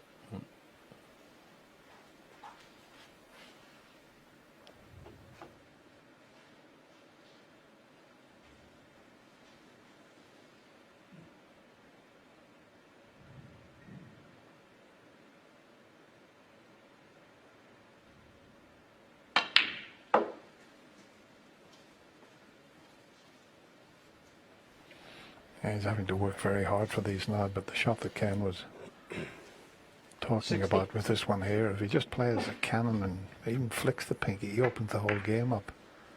But he's picking them off one at a time, as long as you keep potting them.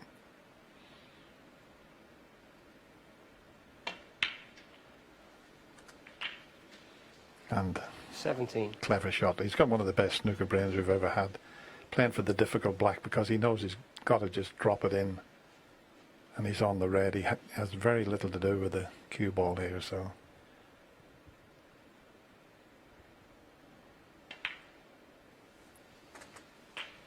Proven to be the correct choice now, Ken, suppose it has to be said. Yeah, I mean, he needed pink or black definitely on its spot and in the open, and he eventually got there in the end.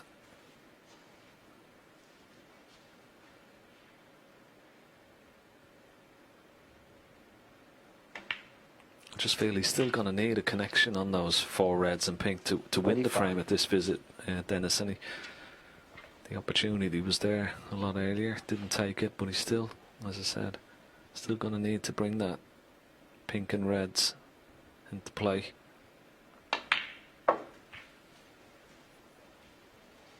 He's biding his time. 30.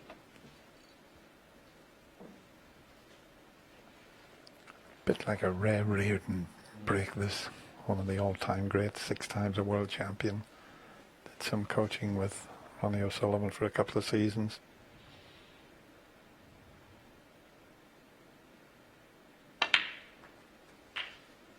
He's the wrong side of the blue now. 31. Yeah, he's got a problem. I think when you always try and leave it to the last, and sometimes you can come unstuck, and that's exactly what's happened here.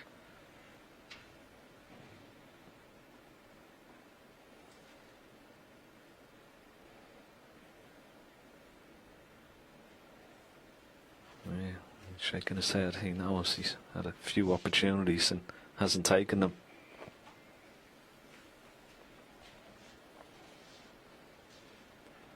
Well, the only way he can get to the reds is from the brown, and he's looked at the brown, but he doesn't fancy that. You can get to the reds from the brown, but from the blue, it's going to be difficult. So difficult that he's only 32 points ahead, but he's put John the blue Higgins, safe 31. rather than take the 5 points, and played a good tactical shot.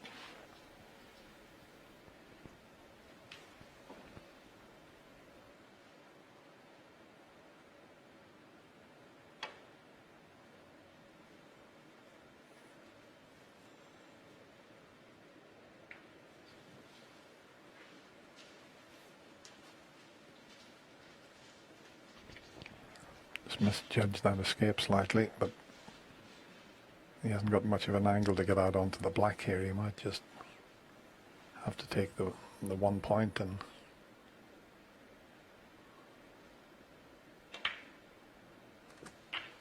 One. maybe put another colour safe now.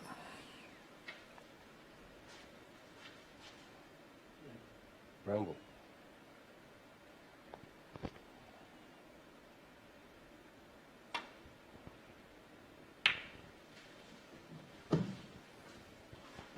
John Higgins 1.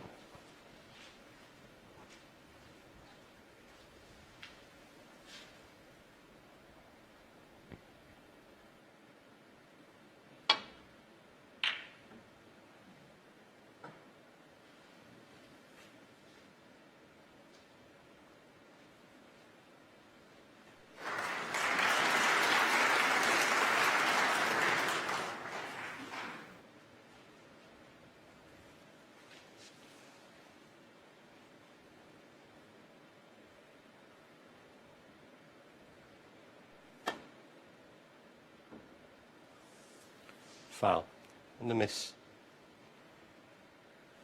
Mark Allen 4. Back.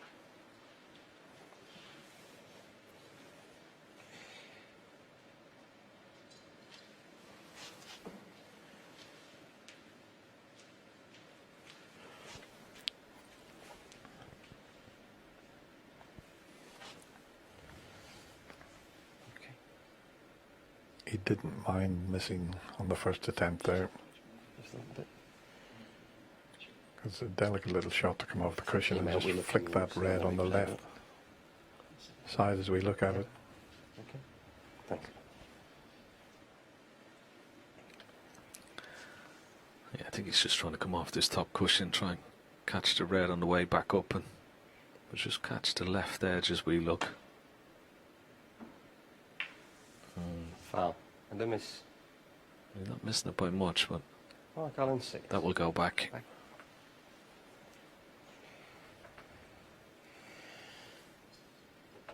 Can we have a look at this so I get the pink right, please?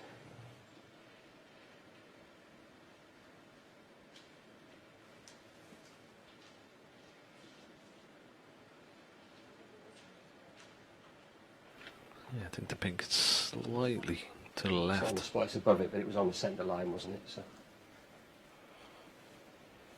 You see Tatiana Wollaston, the assistant referee. Yeah, I think the pink has got a slight bit to the left. Not much. But it could make a difference here. that way. Yeah. Tiny little bit. That's pretty good. All right.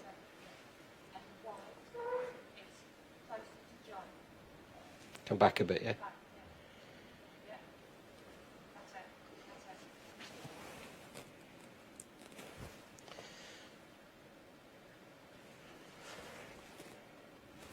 Was that a good shot? I'm sure he's going to play the same shot again. Bit that way. Just making it even more difficult for himself there. So he wasn't Yeah. gaining any advantage Thanks. there. He's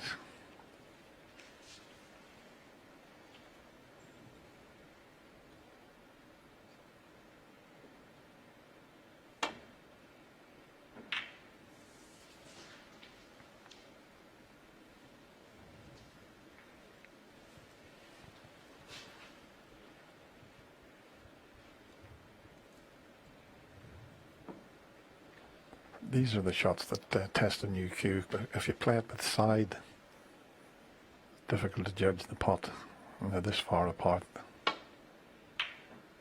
And you can see he's overcut that by a long way. But listen, maybe that's the shot he played because he's brought the brown into play. So, yeah. No attempt at the pot, I don't think. Very clever shot.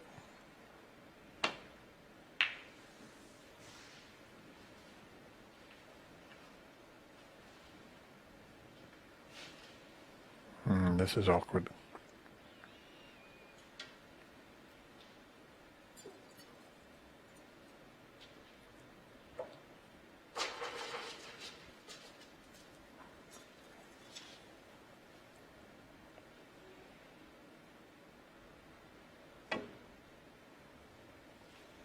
Full ball he needs here, doesn't want a half ball.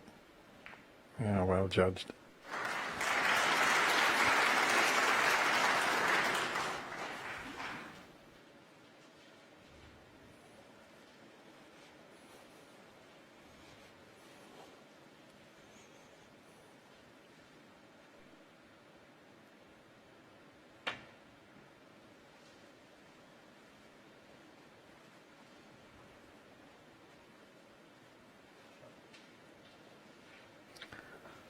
Excellent judgment of pace and position there with the cue ball.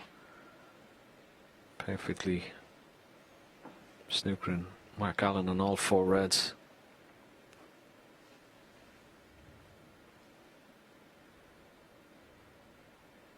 And trying to nestle into these 3 reds on his top cushion, but he may leave the red into the right centre. I don't think John Higgins will attempt it. It's too fine of a cut back.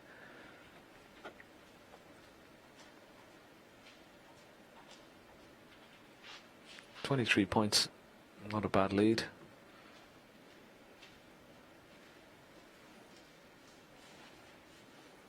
Still 59 remaining, of course, but the position of the balls obviously advantage John Higgins.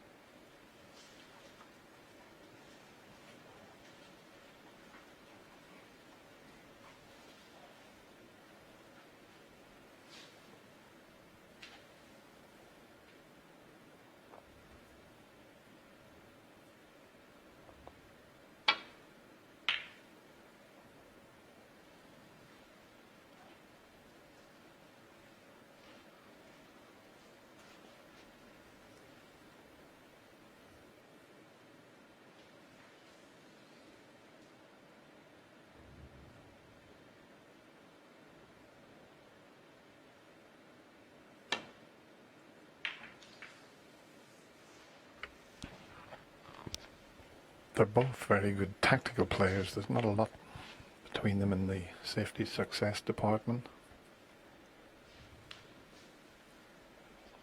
And you can see John just slightly ahead. Mark Allen is an excellent tactical player.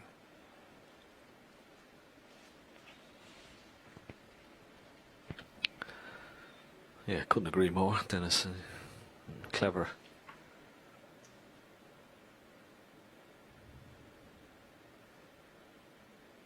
But he's going to have to at his best to try and outwit John Higgins.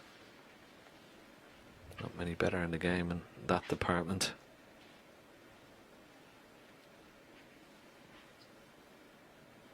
He's competing very well so far.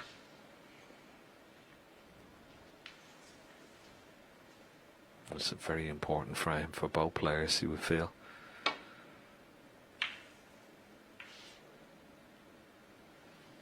This one a little bit short of pace, and has left a possible pot here for John Higgins. And the only problem about this, playing this, can he avoid the 2 reds just below the black spot? He may just be able to. Yeah, just about. Nice shot.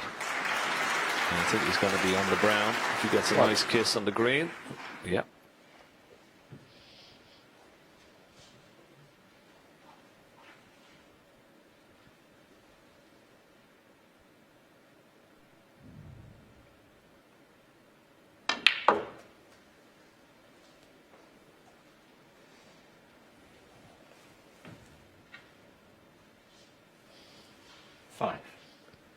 That was almost perfect. Another couple of inches. He played on the both reds. He was always going to be on this red into the right corner. That's the easy one, but he'd love to take this red into the left corner pocket.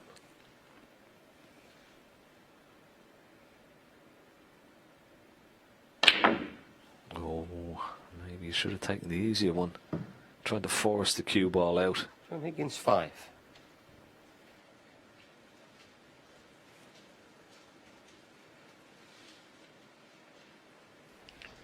Yeah, when he travelled all the way up the table there, anything but that angle, and he was okay, he would have probably gone on and clinched the frame, opened up a 2-frame advantage, but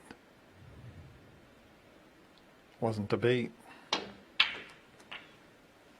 Similar situation for Mark Allen. He couldn't do much with that. All he's going to do here is bring the blue into play, which he would need. Just having a glance at the scoreboard. The only ball that's safe on the table, but he's also got to make sure he gets a good cue ball if he's going to develop the blue.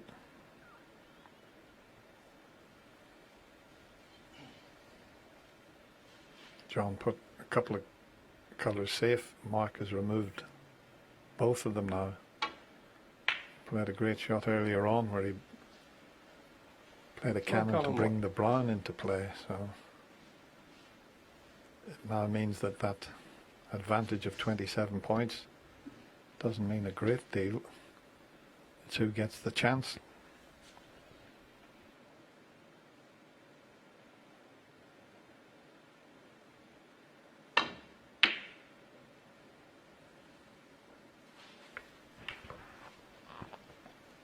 Oh, John feels that Mark can't just snooker him in behind the pink, but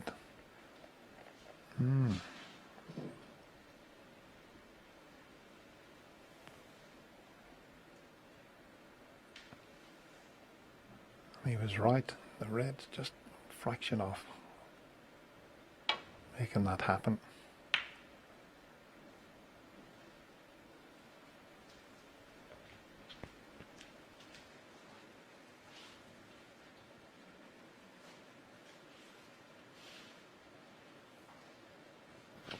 Played a clever little shot there, Mark Allen. He's got the cover on the red in bulk, and of course that pink, he's only letting him see the left hand side of this red, which would be very, very difficult to get safe off. So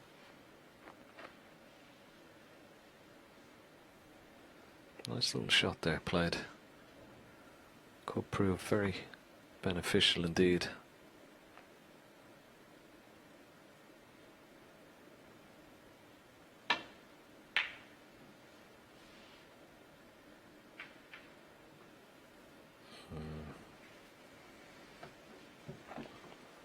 It wasn't easy to get safe, that. He's got a chance, Mark Allen. Okay, slim one, but the red up into the balk is... I don't think this is potable into the right centre. Too acute of an angle.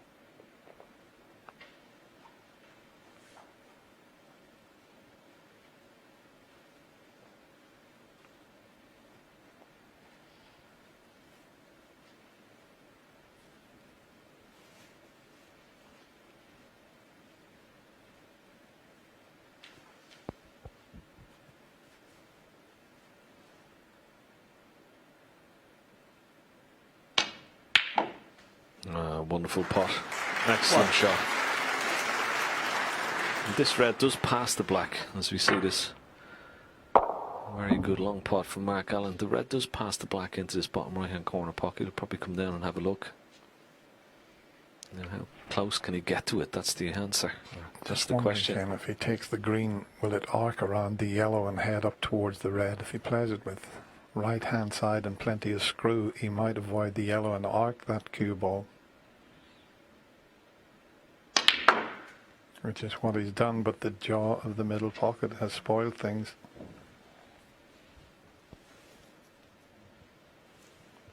Full.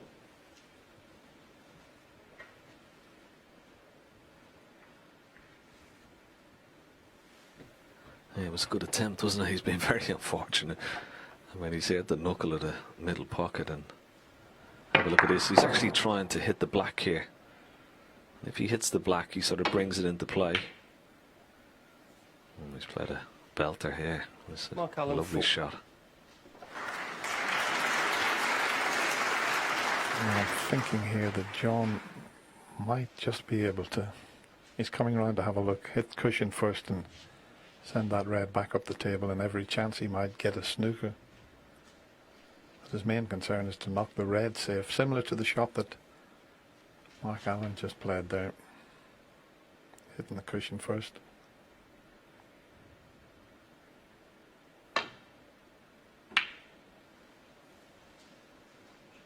And if it keeps on running, he's got the snooker. John anxiously looking down the line. Well, it's tight. Thank you.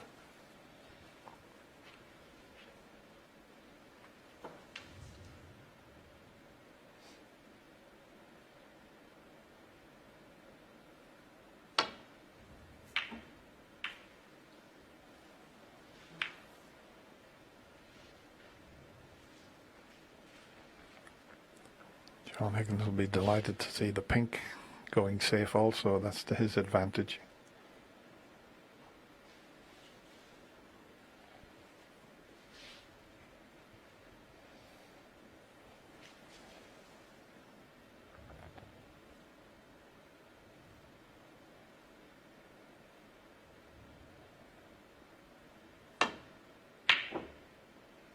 Wow.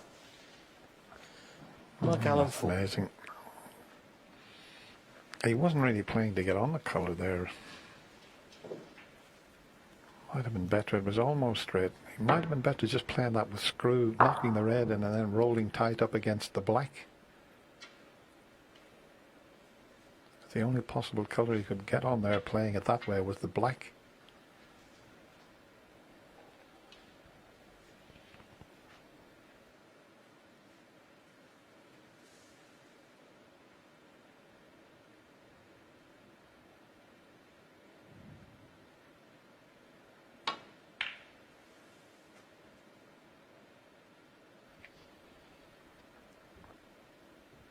From a psychological point of view, it's a huge frame because Mark won the last frame after fluking the red and making an 82 break.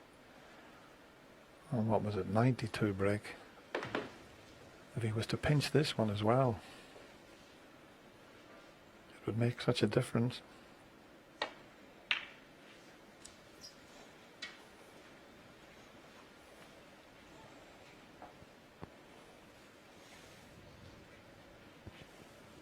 four.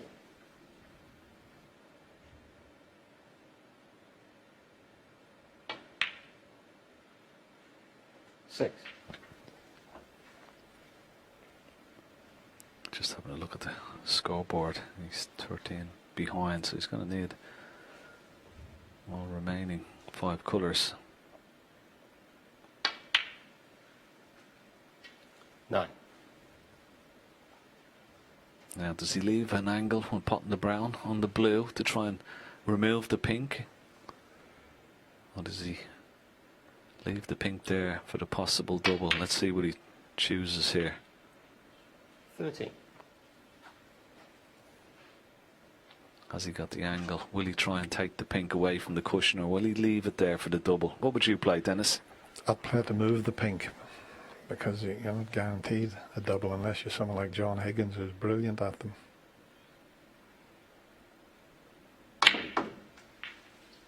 And he's Oh, good shot. 18. it's an acute angle to pot this and get to the black. It's, you know, dropping it in, you've got a chance, but John knows if he plays it at pace, he can miss the pink.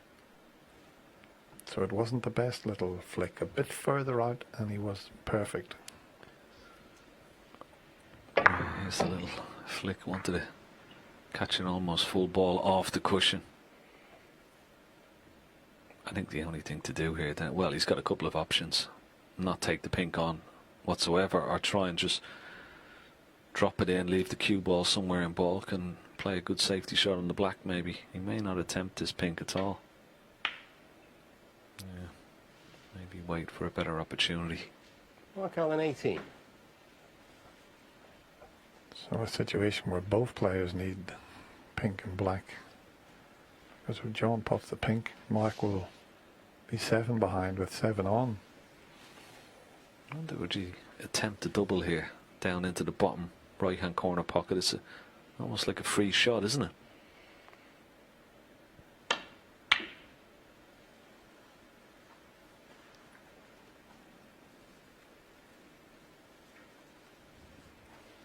Yeah, I think he had a go at that. I know he's quite a long way away, but I definitely think it was worth the chance. Yeah, what does Mark Allen do here? Very tricky.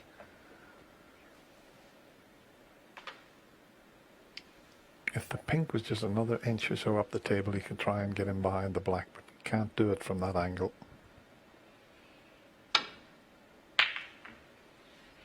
He needs the pink to stop. No, it's going to be over the pocket, and look what he's done with the black. A good idea to develop the black, but he had to get the pink safe.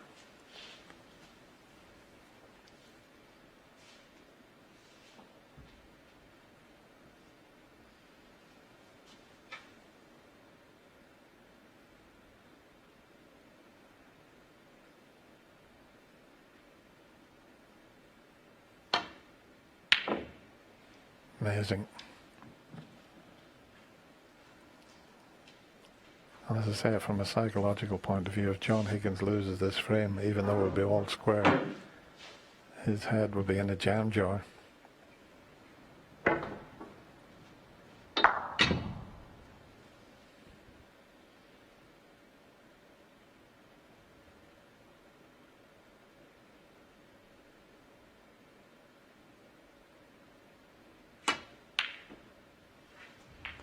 And he's going to pinch the frame, so 6. wow.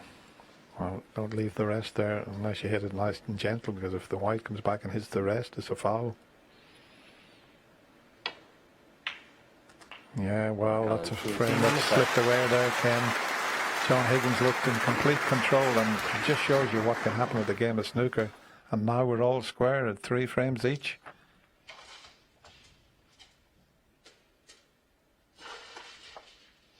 Should have won that frame, really, John. Shouldn't he? Had a few chances. Yeah, when I got back to that opportunity, I mean, it's not often you'd criticise it. It looked like he was going to, but here was the chance.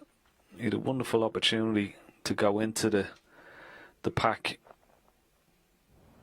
and of course he chose to play for the loose red and left it right to the last to go to try and get into the pack. But what happened was he potted this red, didn't get the right angle on the blue, and he should have won the frame from that position. Yeah, he finished up straight on the blue and just put the blue, didn't even take the 5 points, just put the blue safe, and then he had the brown safe. But it's amazing how it can turn around. But that red that he missed, I mean the pink there that was over the corner pocket, should have really knocked that one in. Yeah, very surprising. I mean, doesn't have to do that with the cue ball. The cue ball is naturally going to come down for the black, and he just came across it.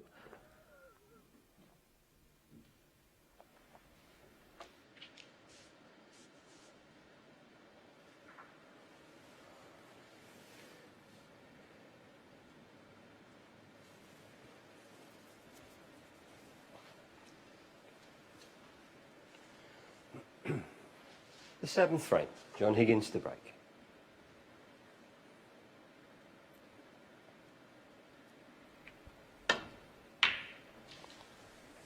Right, now John Higgins has got the job of forgetting what happened in the previous frame, and that's what you have to do, put it completely out of your mind and start again. But it's difficult to do at times when you know you should be leading 4-2.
Now a chance for John Higgins to restore a bit of confidence.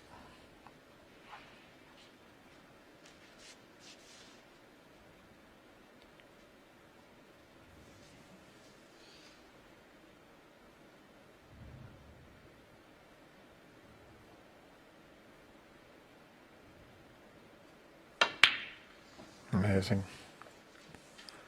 It's amazing the effect it can have on a player when you let a frame slip away, even with all his experience. Didn't even get it in the jaws of the pocket.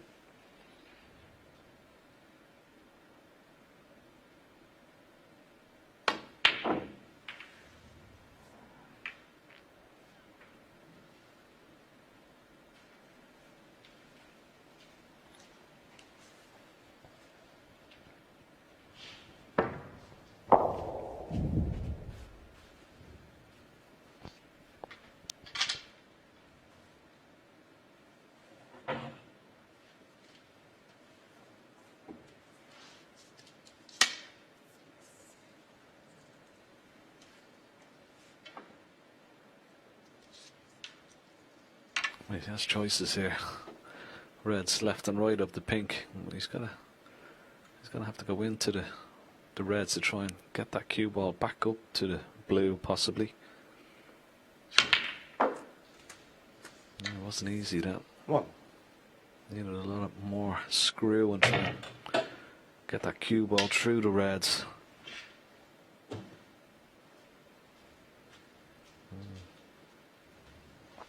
We have a look at the cue ball here. Just needed a lot more screw to bring it back up, away from the reds, possibly beyond pink or blue. He's in a little bit of trouble here. He's going to be careful. Pink ball. Just about on the pink. He's got to hide that red over on the right hand side of the table into the right centre pocket. Needs the yellow to come to his rescue. John Higgins 1.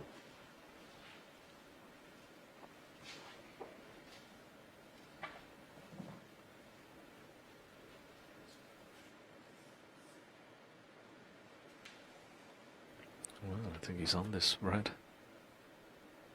Might be a good guide, that yellow.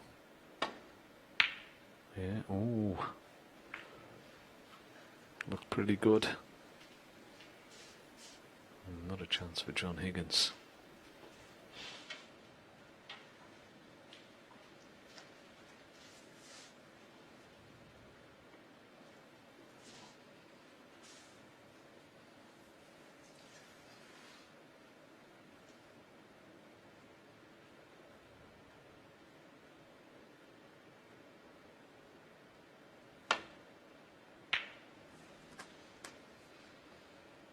One.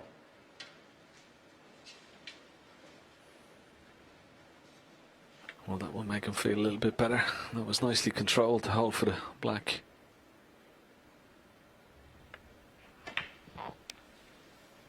I'll tell you what would make him feel a bit better, Ken, if he could knock in a sizable break here just to completely wipe that 8. previous frame from his memory bank.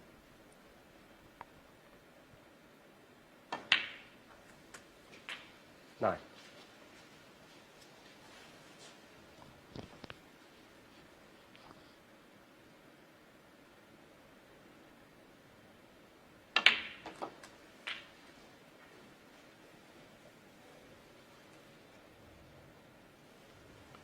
$16.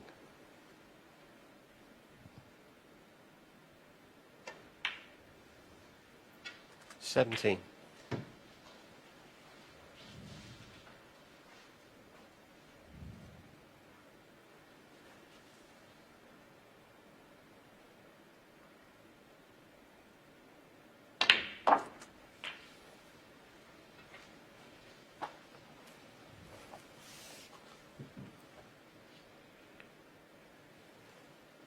24.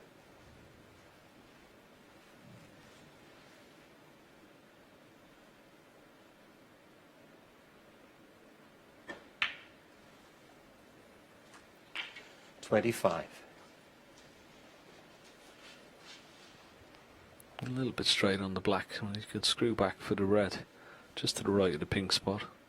or he can play for the red below the black. He's gone for the red just below the black and looks to be on it pretty good. So important moments 32. in this match. John Higgins, of course, 3-1 up. Came back.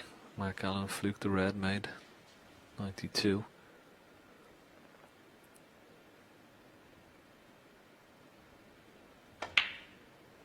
Had a few chances to win that last 33. frame and ended up losing on the black. So this would be a good time to just steady the ship and make a good frame winning break here. Once again, doesn't have to go into the pack, but if he slid off, maybe just clip the red that's on the extreme left of that bunch. Even if you miss it, it'd be on the red right of the pink spot. And just play for the loose red just now. Maybe spotted a plant into this bottom left hand corner pocket.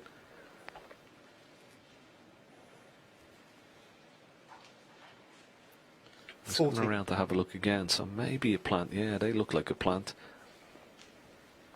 So that's the reason why he didn't go into those 5 reds. So you can play for pink or black here.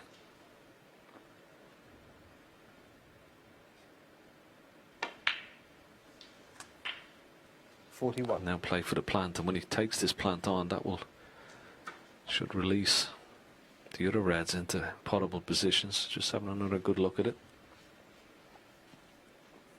That's his target, 68.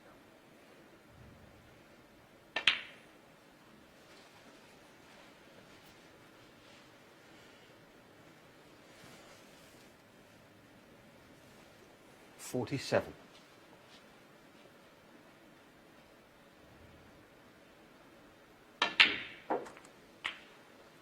Played it nicely. 48.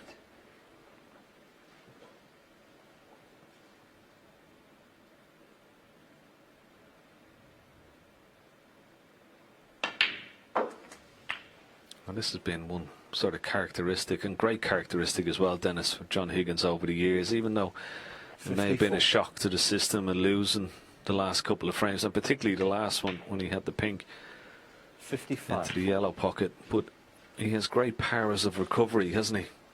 Well, he's showing all his experience, forgetting about what happened in the previous frame.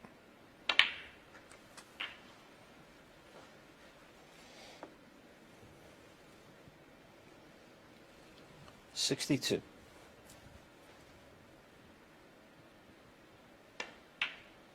Yeah, what it's done, it's really 63. sharpened up his concentration.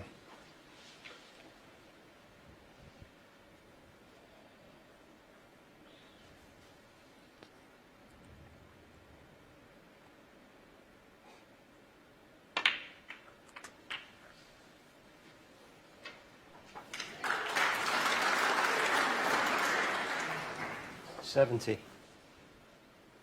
Highest break was break of 82. That put him 3-1 $71. in the lead going to the mid-session interval.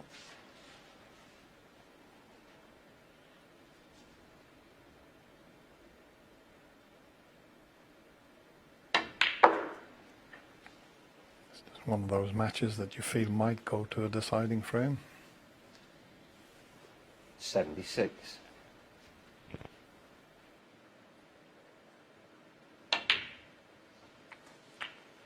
$77.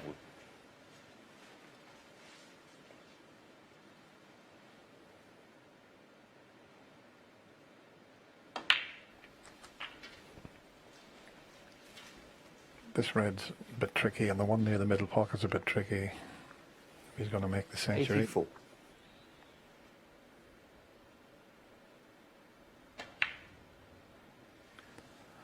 No century break. He will be a bit 84 on the disappointed frame. about that, but he's done the main thing. He's got one chance, and he's now forgotten about that previous frame that he should have won. He leaves the arena, and he's back in the lead, 4-3 to the Wizard of Wishaw.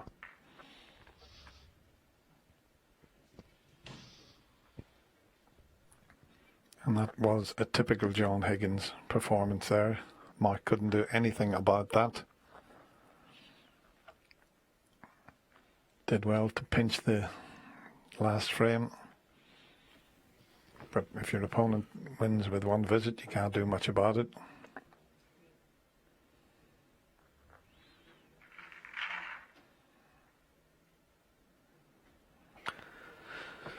Yeah, he did have one little chance, didn't he, Dennis? One misread into the middle, but also he had this red that you'd expect him to get. You know, it's not that difficult. It's left-hander. It's on his right-hand side. I'm sure the black and the pink were waiting for him. We'll just have a look at this.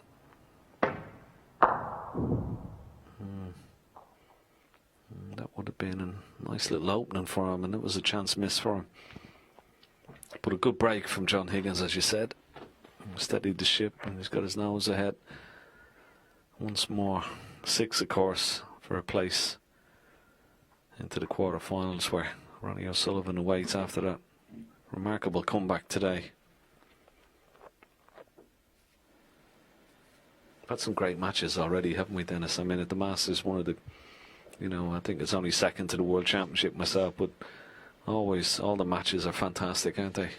They always throw up some very exciting snooker. I'm sure we've got plenty more exciting snooker to watch here this evening. Okay. The 8th frame. Mark Allen to break. So Mark Allen breaks off. He's got to make sure he's got to try and cover this red into this bottom right hand corner pocket if you can.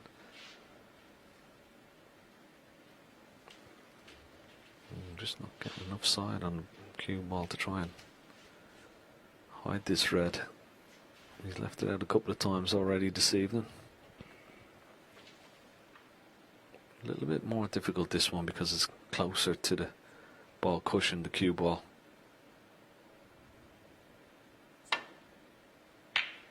Very good. So good at that shot, John Higgins.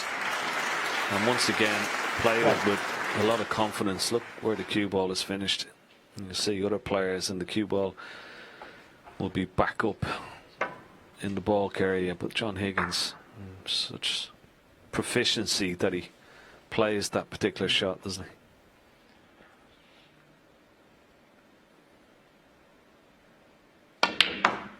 Yeah, I think it was on social media, the match with Mark Williams and Sean Murphy. Mark kept leaving a shot like that out. Sean kept knocking it in. And as Mark walked through the press room, he said to the boys, he won't be potting one off the next break. And he come off the top cushion and just nestled into the pack. Were you doing that game, Ken? No, I didn't do the game. I watched it all right. It was a fascinating game between two great players.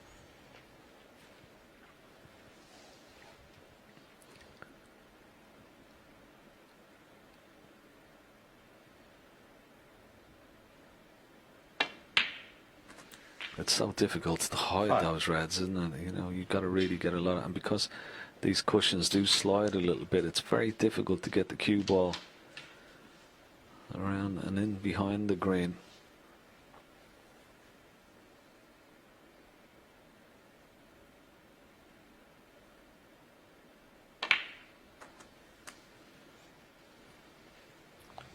Left himself a choice of reds here. There's a red at the bottom of the pack that will pot. 12. And he would be going into the other reds, but he's decided against it.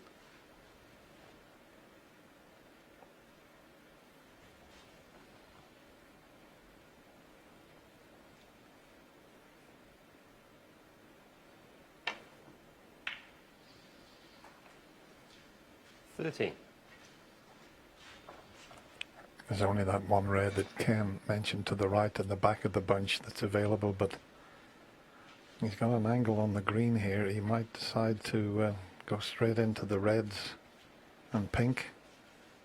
Let's see how he plays this. I think he might elect to do that.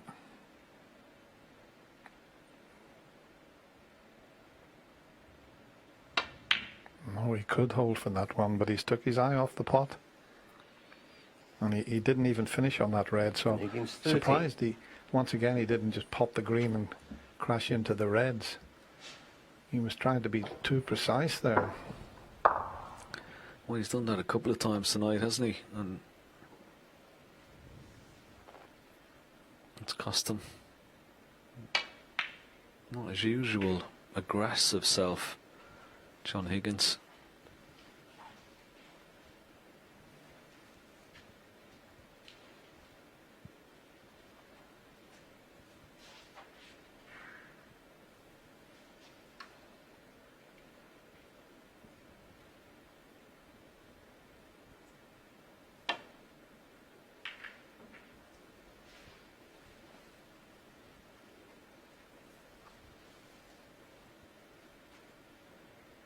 Back, I'll just come around, see is there any possibility of a plant here. Got to be careful when he plays this. He doesn't want to knock a red over this bottom right hand corner pocket.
Well, that tells you he's thinking of taking the pot onto the left corner, but wow, it's going to be tough. I mean, he's so good at this type of shot, but just keep an eye on the cue ball. There's a bit of a gap there. He might be able to get through.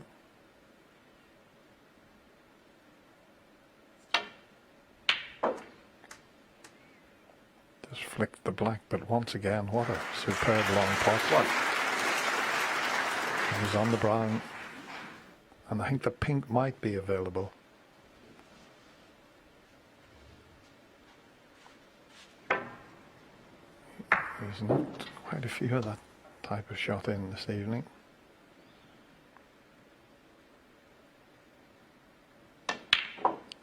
.76% is pretty good in the long pot department. As I said, the pink may be available into the left corner. He's got an angle to get onto the blue. But I'm just wondering if the pink goes, and if he did pot it, would it go on the black spot? So there's a few options available to John here.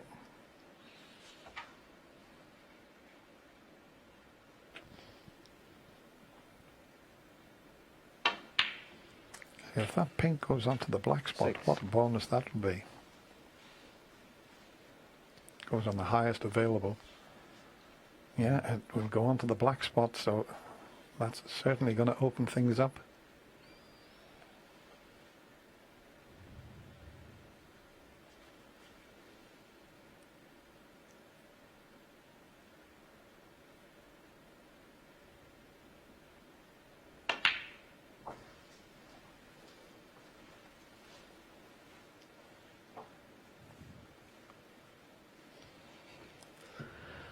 The way the Reds are situated as well, Dennis. I mean, he's had a quick glance at the score. Well, the Reds are all, as he picks them off, they will release another one, so he doesn't really need any cannons or develop. He may have just ran on with the cue ball there, so he may play a little cannon here.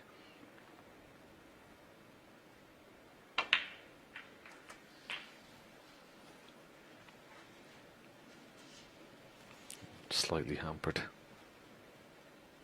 90.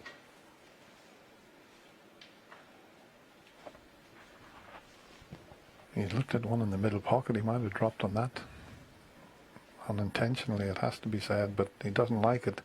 If this red's straight, he's okay because he's got very little to do with the cue ball. He can use the spider, just roll the red in if it's straight, and he's on the pink. Yeah, there's just a slight angle, but I think he can still just drop it in, and he's okay.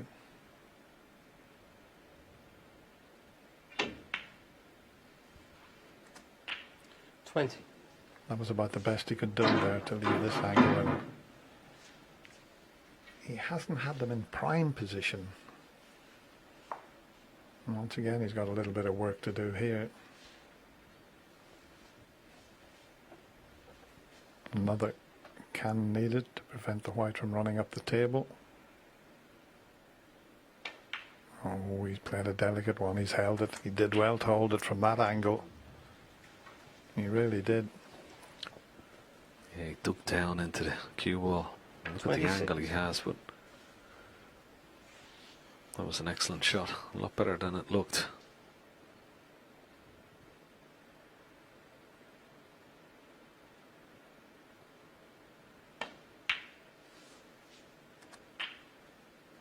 It's okay. 27. A little bit straighter than he would have liked.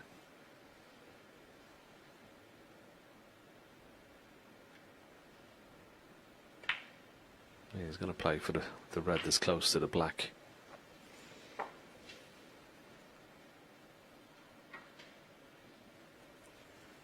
$33. Right, yeah. Just spotted something on the cue ball, so he's just going to ask referee Paul Collier just to give a little clean. He also gives himself time to just compose himself. He knows this is an important contribution. 46 points in the lead. So he's going to need at least 3 reds and 2 high value colours. 34. There is 1 loose red still available, but he's got the angle to go into the pack of reds here. Bound to be on one if he gets enough pace in the cue ball. Could play for the loose red as well. That's what he's been doing most of the evening. This time he's gone into the pack and it's worked out okay. Excellent shot. He had to play that with a bit of pace just to make sure that he split the reds. And it's worked out a treat.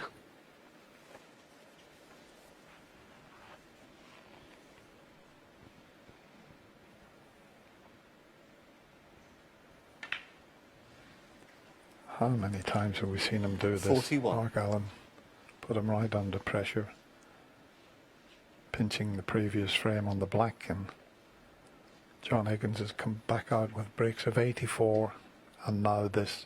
Typical John Higgins.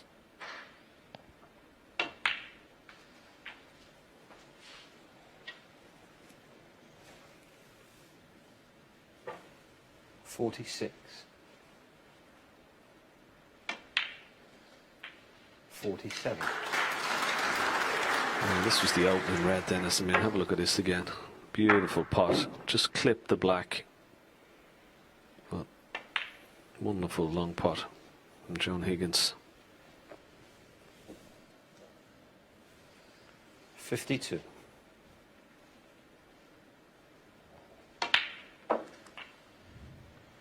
$53.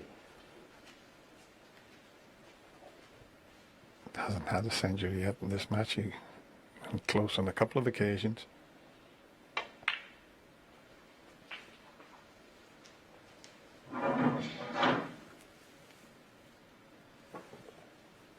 $58.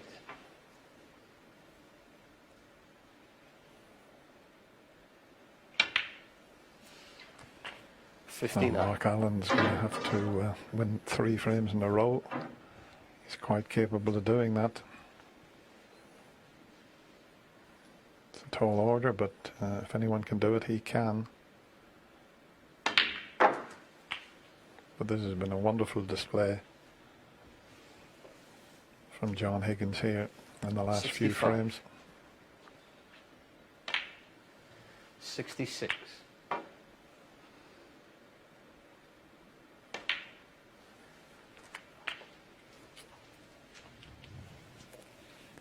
He's made 816 72. century breaks.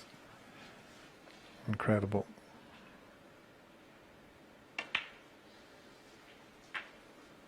73. 24 centuries this season, 30 last season.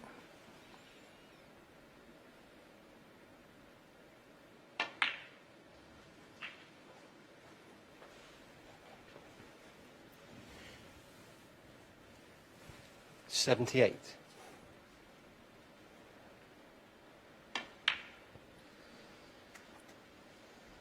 80.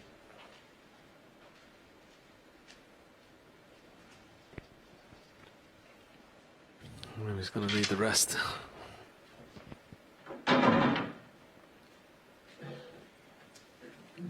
He's nice and straight on this green. He can just leave the cue ball somewhere where the green is now, maybe a couple of inches up towards this end of the table.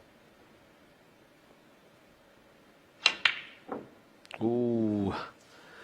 Well, he won't be too bothered about missing the green. It was still a wonderful break of 80 from the former Masters champion. He's one frame from a place in the quarterfinals. He now leads Mark Allen by 5 frames to 3.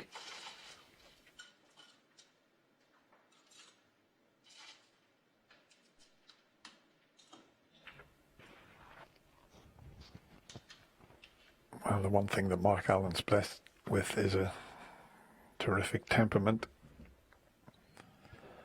as well as all the ability in the world.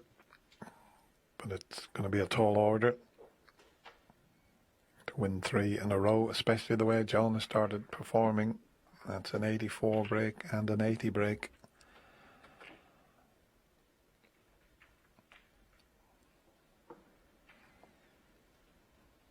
It's amazing how he still loves playing the game of snooker. As we heard in that interview with Rob Walker, great family man is John, but he just loves playing snooker.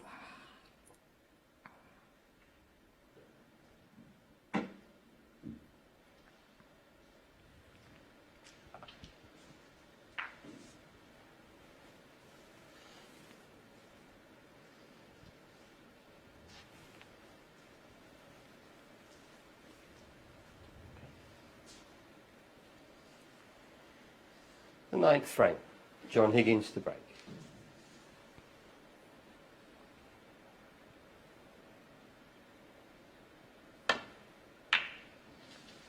And John Higgins will be hoping that this is his last break-off shot in this match. Just needs the 1 frame, and this is the type of red that John knocked in. Can Mark get close?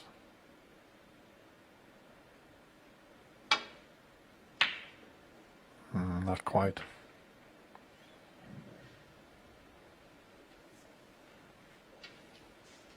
He was very close to the cushion with the cue ball, though. I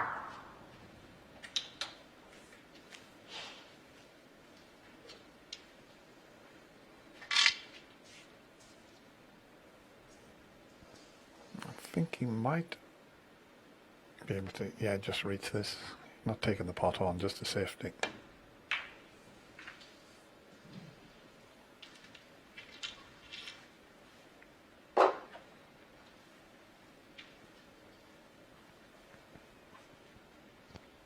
Short of pace though.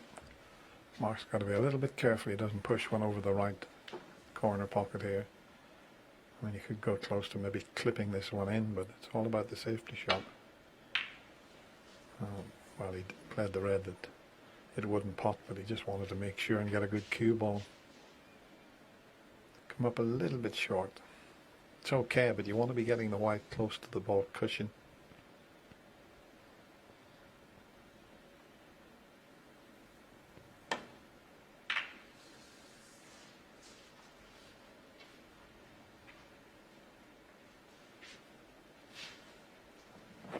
Yeah, I don't think there's been too much between the two players. I think that just a little bit of differences has been the safety success and particularly the long pot success. When we see with the safety success, John Higgins just slightly ahead, and the long pot success I think has told a little story as well. John Higgins has been getting in off them and won a couple of frames from some good long pots. And that's only been the slight difference. I mean, if you look at even the pot success is pretty close. Mid-90s would always be a good pot success. Very high standard pot success. 92, not too bad.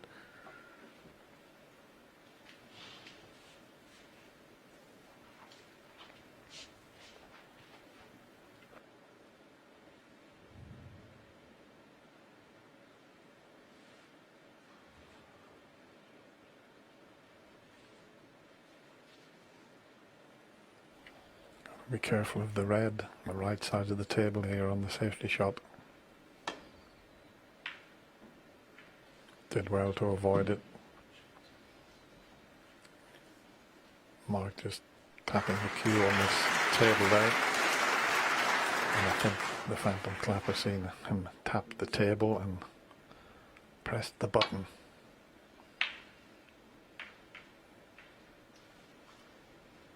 Just coming up a bit short with his safety at the moment is Mark.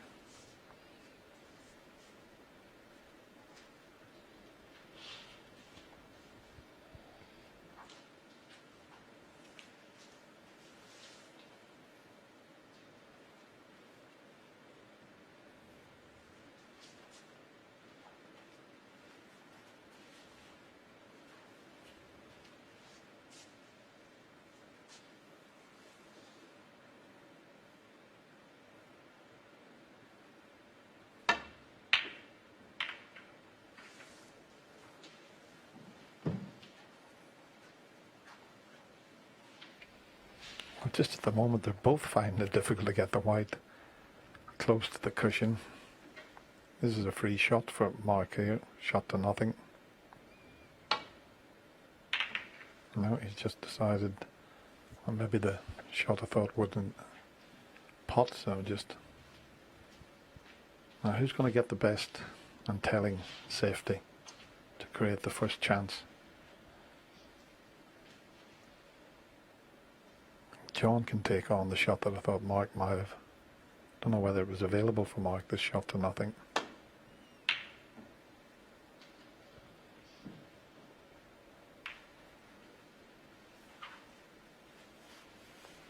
It's getting very awkward, the frame. John won't mind what sort of frame it is, he just needs the one frame to get through to the quarter-final. Terrific pot.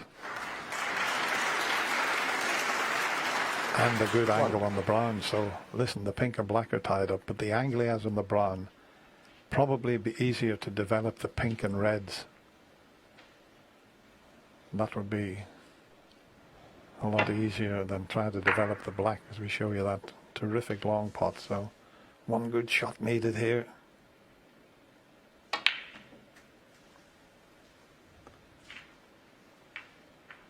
And that's not what he was after. 5. I think he just got into that a little bit too much here. He wanted to hit further to the right than where he did.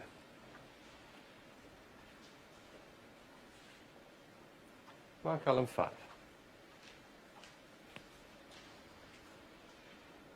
Surely not a plant. He doesn't want it to be straight. He wants this plant to be aiming to the right of the pocket, and it is. So he's playing the safety shot, but every chance of making that into a plant. Overdone it. He may not have got the cover. There may be a gap through to this one. Oh, it's tight though.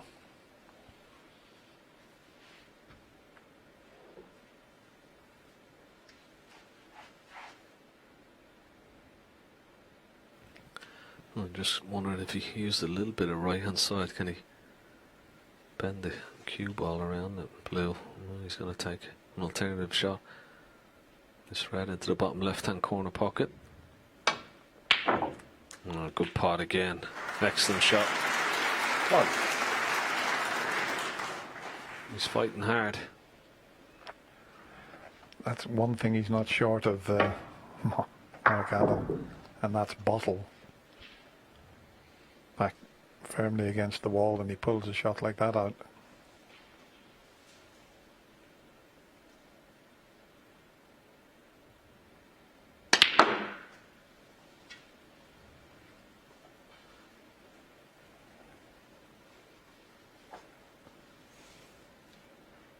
Just got into that too much. Full. Still on the red for the left corner, but not what he was after.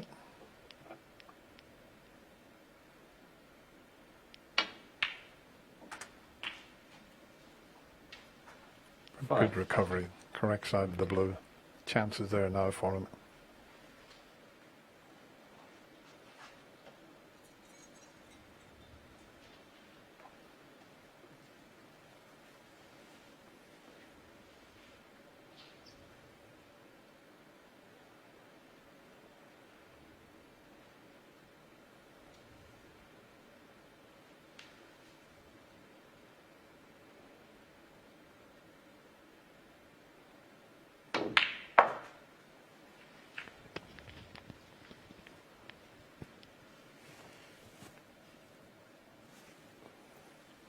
Ten.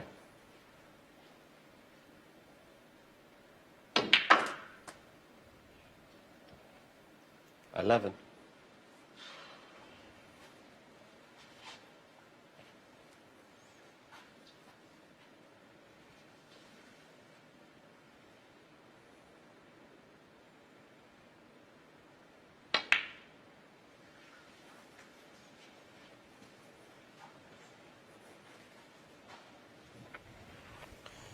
Just about perfect here because I think he can hold for the 16. pink. He'd that worked out in his mind a few shots ago. 17.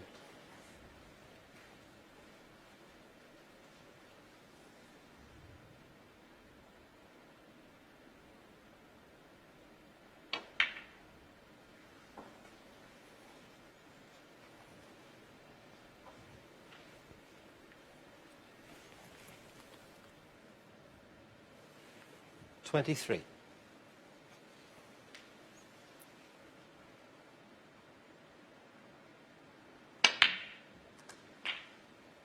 24. Overscrewed that by quite a way, but that's probably the new cue that seems to get an awful lot of power with it. So he's still getting used to it, but he overscrewed that by quite a way without hardly hitting it.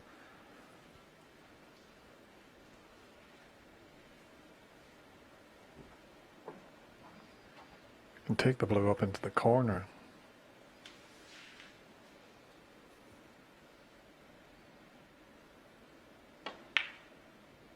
Yeah, right in the centre of the pocket.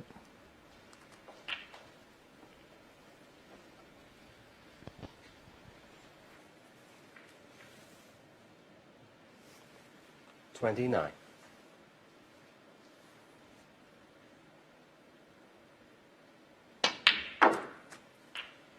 30.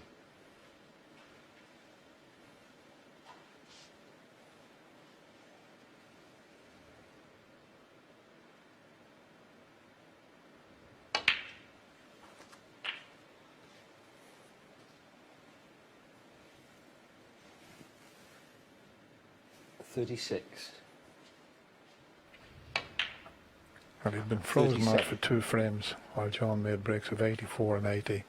This is a fantastic response.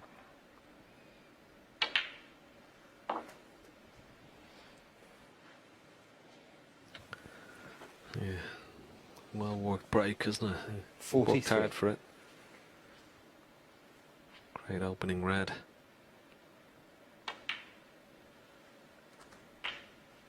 Quick glance at 44. the score.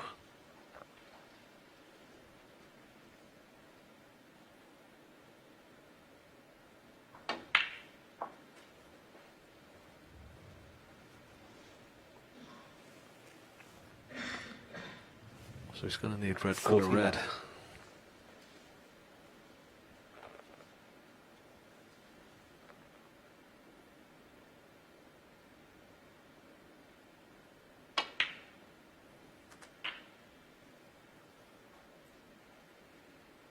$50.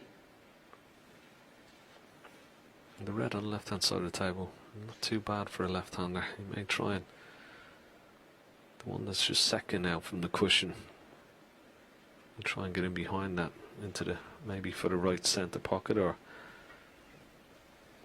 maybe even the possibility of up into the top right hand corner pocket, the green pocket as we look. So he's got to avoid the black and the reds off this top cushion and try and screw in behind it.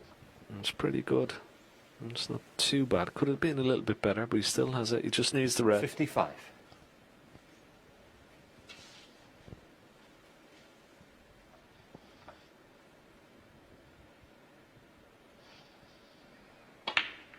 Oh, right in the centre of the pocket. That's a cracker. 56.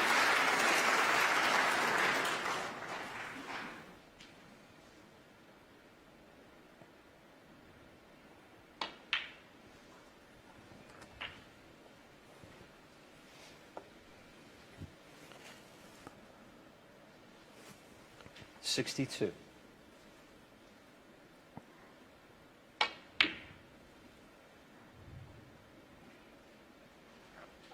Well, John coming Mark to Allen, the table, 62. but barring snookers, Mark Allen's pulled one back. It's 5-4.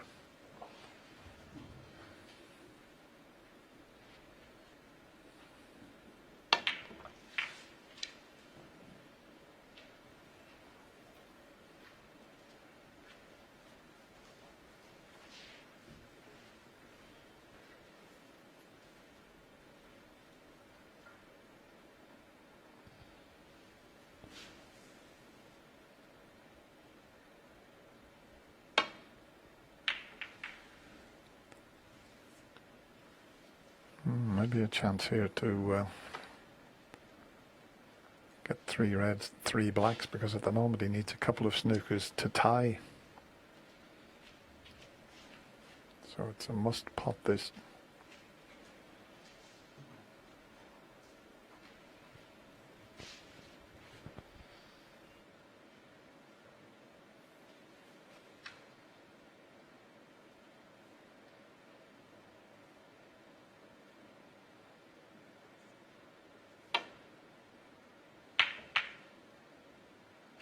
He'll have a look round at Mark, yeah, Conceded, see frame the marked frame. out. So Okay.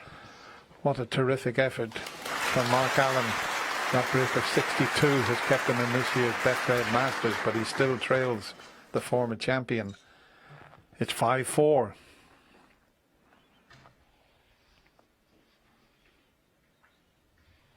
Mark's popped out of the arena, so it's worth having a look at how this match has panned out, and we'll show you the story of the match all on your screen there.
The 10th frame.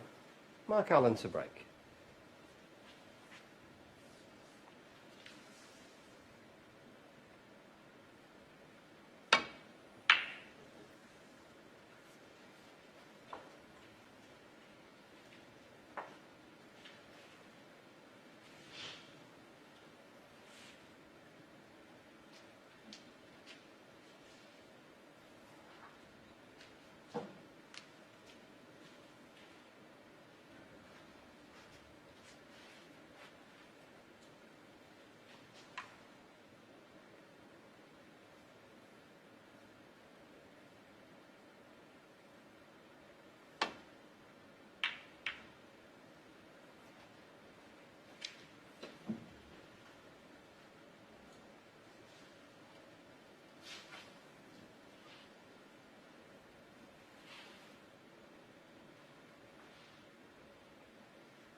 He was trying to urge that white past the green there. He was bending his knees and hoping that he wasn't going to cannon into it.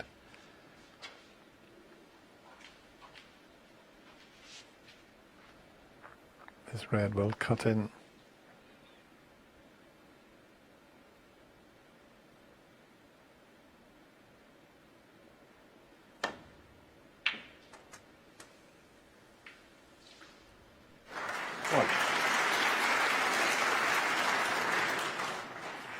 Well, it's just about okay, but it wasn't the best kiss in the world there.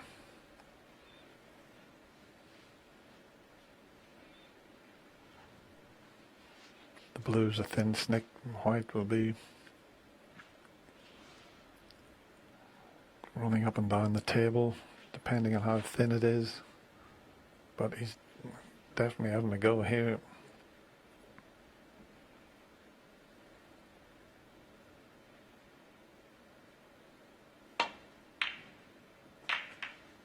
Very aggressive shot, and he's very unlucky. He's got a red maybe into the left middle pocket, but he deserves something a little bit better than this after taking that tough blue on. Just a little delicate shot that's needed here. Because the one that's near the middle, he's bridging over the other red, so that's difficult. It's not easy this at all, is it? And I don't think he can hold the cue ball before the balk line either, so he's going to have to play it with a bit more pace. Oh, great shot. And that's a wonderful shot. Well, he had to play it with pace, which made it even more difficult, but couldn't have played it much better. But I'm just looking at the table, Ken. Everything's covering each other into the right corner, and he's close to the cushion, so he's got to play it with a little bit of pace to get nicely onto his next red. I'm just looking at that red just below the black. Can you get on that one, Dennis? Yeah, he had an angle to do that. Needs to pull up though. Just a bit too much pace. 12.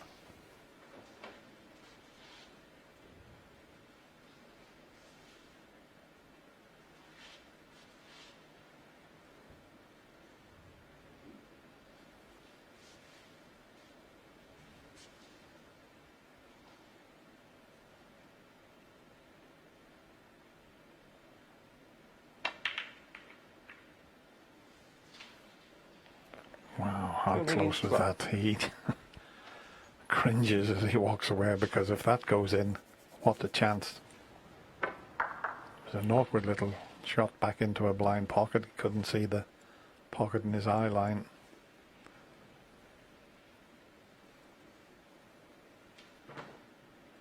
But he hasn't left anything.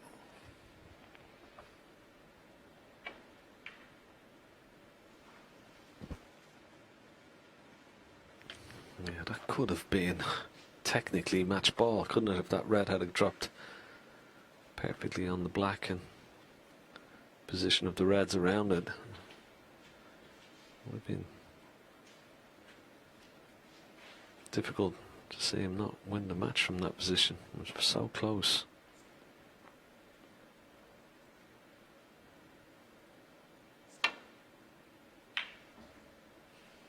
Oh, look at what a shot he's pulled out there. Oh, excellent shot. Now, is he going to be brave? Take this brown on into the left centre. It looks like he's shaping up to take it on. He's got a straightforward snooker behind the green. But if he puts this brown, there's a few reds there waiting. Big shot, this pressure on it as well. Well, as you once said, Ken, he took the bull by the scruff of the neck there, didn't he? He certainly did. 5. Great shot, this. There was pressure on it. Didn't flinch one iota.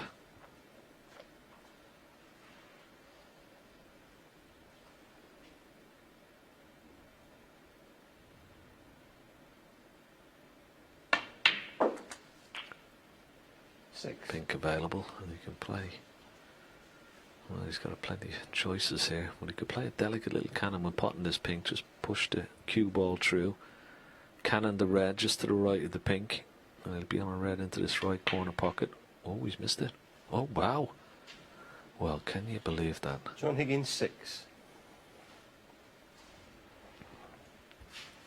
Is there something there at the back of John Higgins' mind? The fact that Mark Allen has beaten him 4 times here at the Masters. John has won the 1. the bigger matches, twice in the World Championship, twice in the UK Championship, but that is amazing how he's missed that.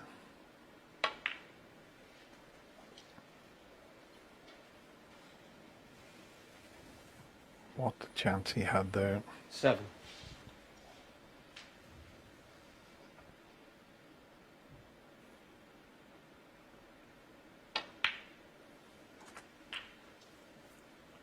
Eight.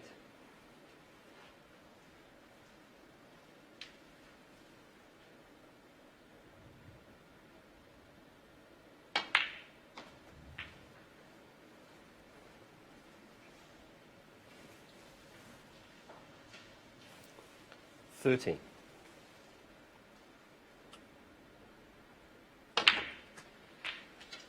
$14. We've seen the brilliant Chinese player Yang Pingtao win the last 3 frames to knock out the former champion Neil Robertson.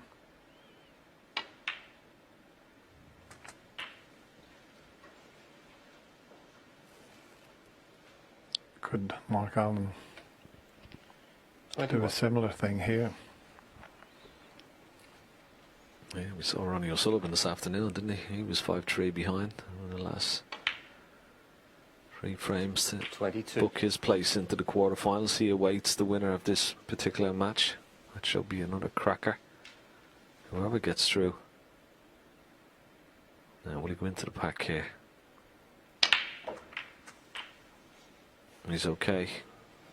Didn't get on his intended red, but that red has gone nicely over the right centre pocket. 29.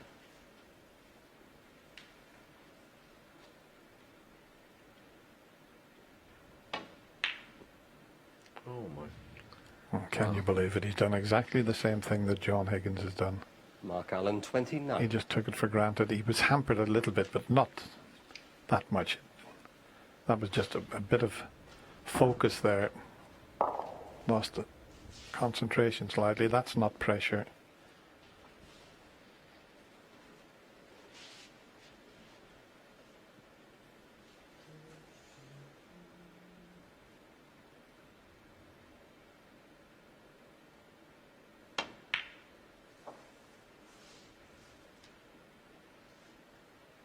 One.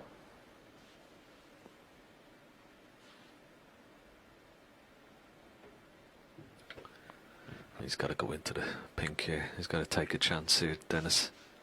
He's avoided it a couple of times tonight. No, he can see the winning post. He'll play it this time.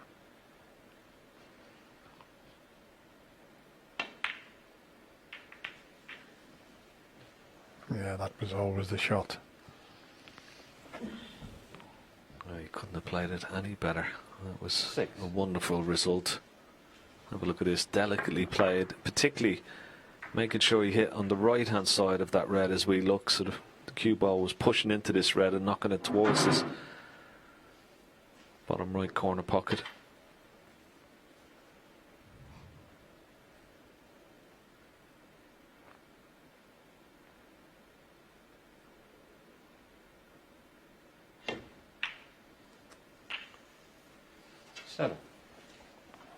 Looks as if he's left himself fairly straight on the black, so he's going to have to screw this back. Yeah, almost dead straight, but there's a couple of reds available, but with an angle it would have been a lot easier.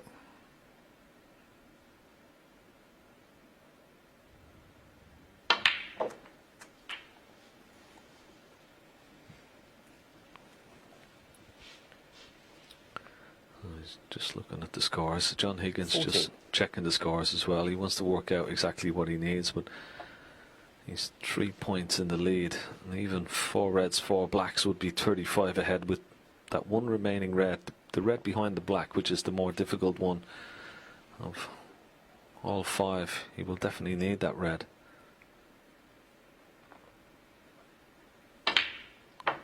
So he's working out, well, if I can stay on the black 15. pot. 4 reds, 4 blacks. I'll be 35 ahead with that remaining red. So that's his target.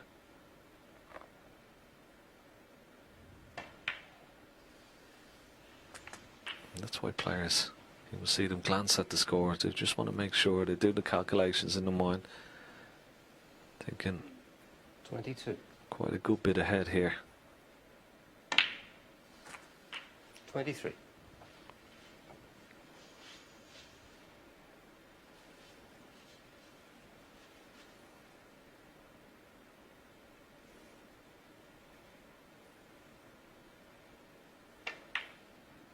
Plays that type of shot so well.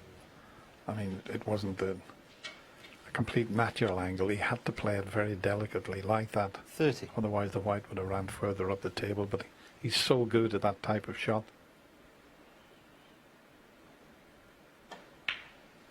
Now, could there be another possible 31. twist in this terrific match we've witnessed here?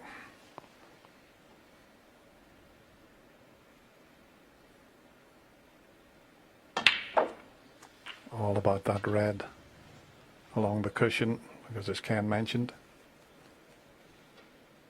Mark Allen will still be able to tie, so 38. Mark knows that that is the key shot. But if John can just drop in behind it and just roll it in the pocket, doesn't matter about position.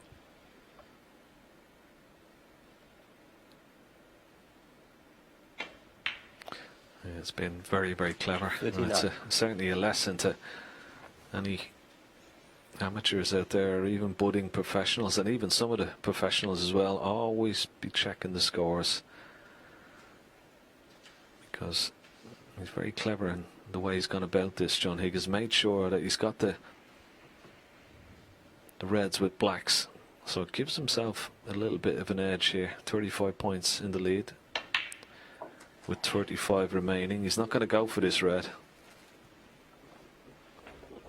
He's going to That's knock an it up amazing into choice ball. there, Yeah. because if he 46. rolls the black in and just leaves himself dead straight, he only needs the red along the cushion. But he can play a telling snooker here, calling on all the experience. He didn't want to risk that red along the John cushion. Higgins 46.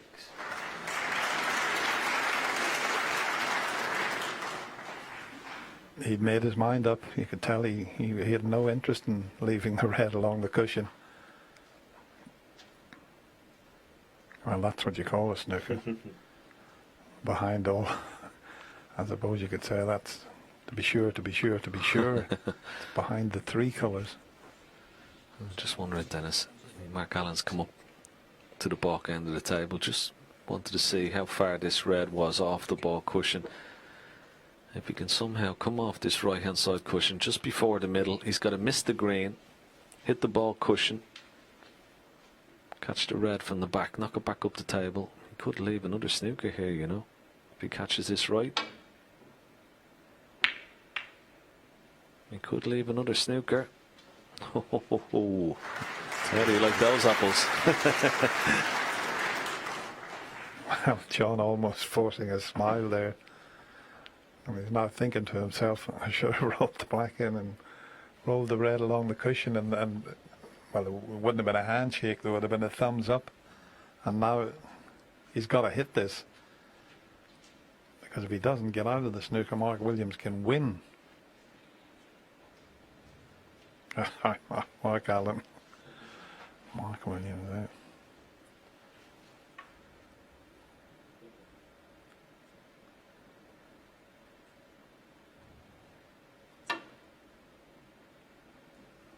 No, and it's a free ball. Foul. And a miss. And if the cue ball goes into the corner pocket, Mark Allen full. Free ball. I think he'd put it back.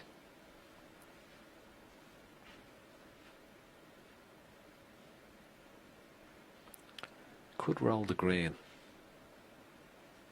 over towards the yellow pocket, but I think he's better off putting them back here. It was a difficult snooker, and John was quite a long way away from it. Yeah, I'm not going to criticise his choice of shot, you know, with the amount of 30 ranking titles, but I remember the famous John Spencer, 3 times a world champion. He said, if you're at the table, you know, take advantage and do it, you know, because things can turn around and a bit of luck against you, and that's exactly what's happened here. Come on.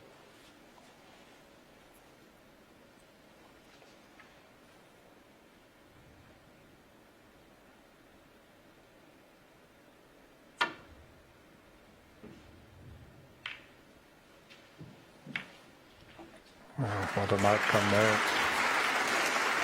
I was never sure what was going to happen to them, but he's knocked the brown safe, he's knocked the red safe.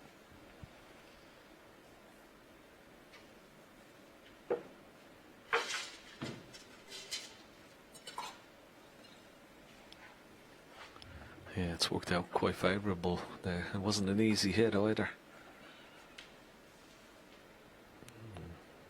What's Mark Allen going to do here?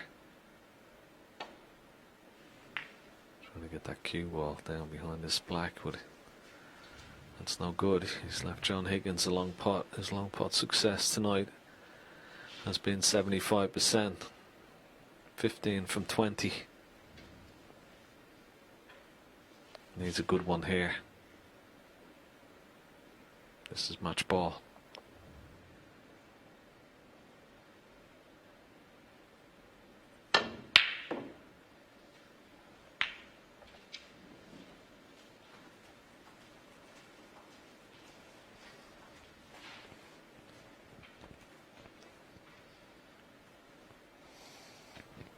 Didn't really get close, and he's been fortunate and could have left this red for Mark Allen, but he hasn't. He's left the possibility of a good snooker, and that's an excellent shot. Well played. Yeah, nice tap on the table from his opponent, John Higgins. Once again, it's not difficult to hit this red, but he's got to hit and hope, hit it hard and try and get a little bit of separation between the two balls. Could go anywhere. Oh, look at this. A little flick on the blue there would have been favourable. Listen, he's had a pretty good result when the red's finished. He's putting himself right under it here. About 5 minutes or so ago, it looked as if Mark Allen was out of this year's Betfred Masters, but he's battling away here.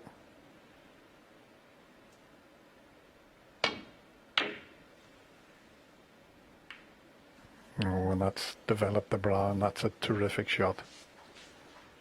It tapped the table there to John in acknowledgement, just because of the fact that he brought the brown into play. The just makes such a vast difference having the brown in the open there.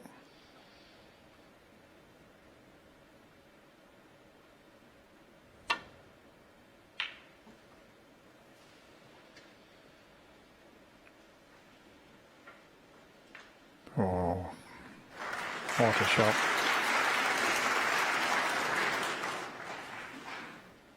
Now can Mark Allen have a bit of good fortune when getting out of the snooker and knock it safe? Yeah, probably deserves it, to be honest. He needs to hit this and once again try and send it up the table. Try and hold the cue ball as close to this top cushion as possible.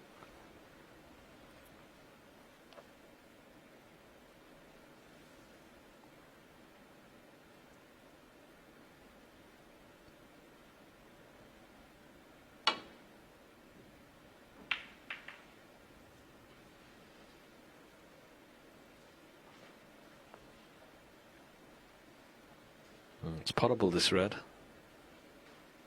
John Higgins, I'm sure, will have a go. He'd be a little bit safety in mind, but it's definitely worth having a go at this.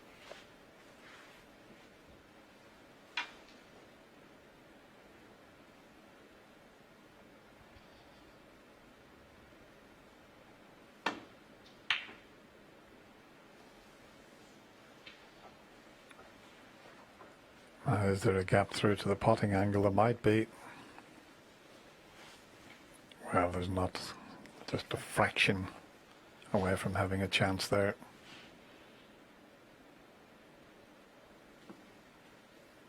Could possibly clip that red, but can't see enough of the potting angle, so it's off the cushion and once again needs to knock the red safe.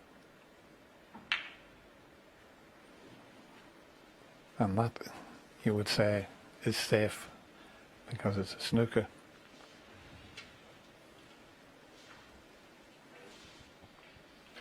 Yeah, played it well and probably deserved it. And the way this frame has gone, John Higgins got away with it a couple of times.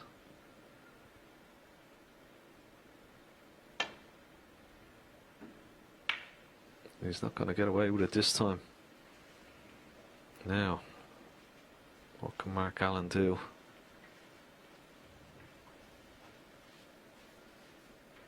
Pots the red, he'd be nicely on the black.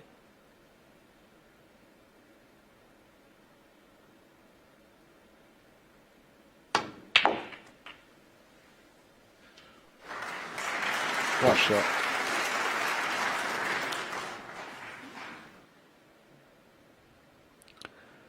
Now the shot is, how does he get a nice angle when potting this black on the yellow and to get back up for the green? If he can somehow leave the cue ball, yeah, somewhere near the blue spot, pot the black, bring the cue ball up across the pink spot, leave it somewhere near the blue spot, wouldn't be too bad.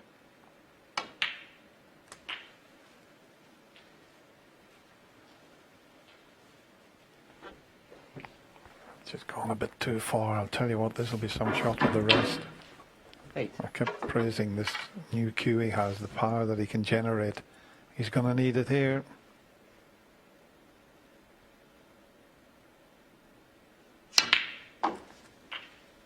Brilliant. Absolutely brilliant. About 10 minutes ago it looked as if John Higgins was into the quarter-final and he refused to play on the red along the cushion to clinch the match. 13. This is good stuff.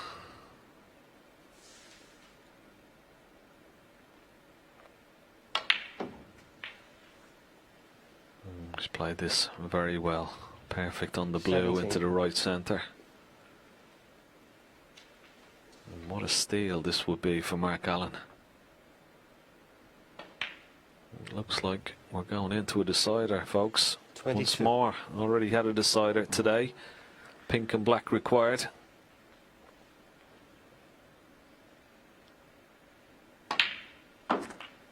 Yeah. 28. Fasten your seatbelts. Black for 5 all. And it's there, and what a clearance it is from the man from Antrim. For all money, John Higgins had 1 foot into the quarterfinals, but Mark Allen snatches it at the end. We're going to a decider. It's 5-all.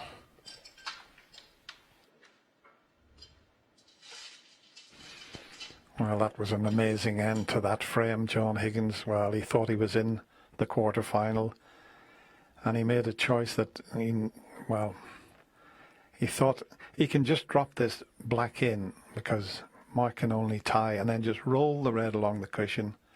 You know, he doesn't have to play a position. But straight away he decided, he had the perfect angle to drop on the red.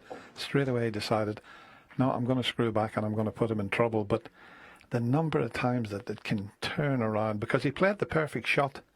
He snookered Mark Allen, but Mark got out of it and got a snooker back. But he could have dropped the other side of the red and just rolled it along the cushion, and he was in the quarter-final. That's the shot he played, but Mark Allen played a cracker. Kenny, summing up all his experience, they've just had a nod at each other. They can't do the customary handshake before a deciding frame.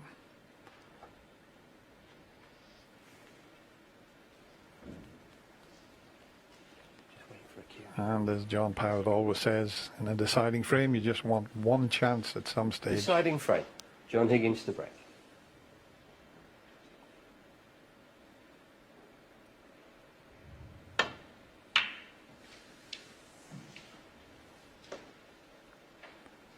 That's a very good open break there. It's brought, 6 reds into play.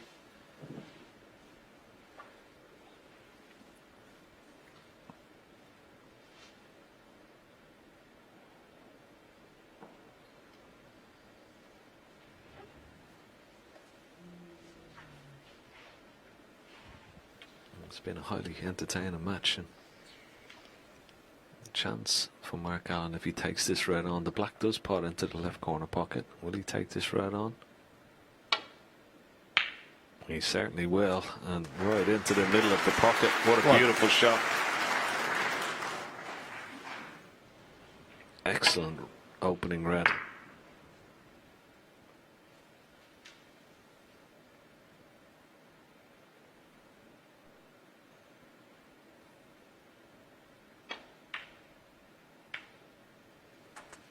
Played out very well indeed. Got the perfect cannon on that red just to hold the cue ball.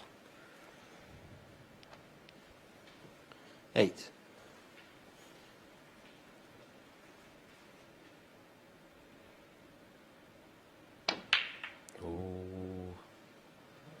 Well, he's done it again, as a lot of players do. He's forgot Mark about Allen the 8. pot, concentrating on the cannon.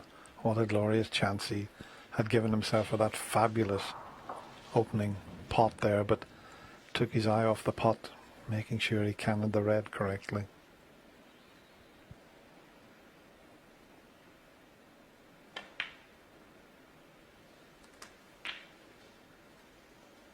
One.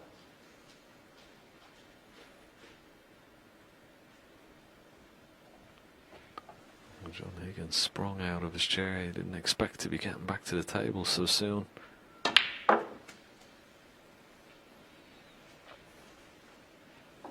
Well, Mark Allen had his chance, and it's John Higgins' turn. At least he's had one chance in this deciding frame. But what can he make from it?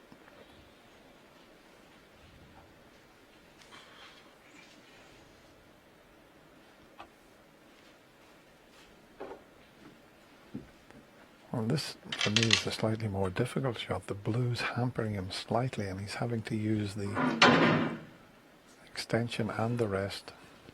It'll avail better position, but that's a little bit awkward there. There's a few distractions. You've got to be careful he doesn't hit the blue with the cue there. No. I thought the red into the left corner without losing the rest might have been a better choice, but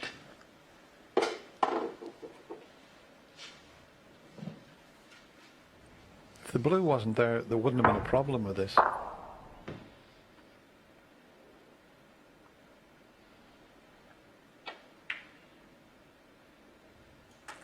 Now look at the shot that Mark Allen's One. played there. And that was much more difficult than the shot that John Higgins would have left himself to secure the match. Amazing turnaround.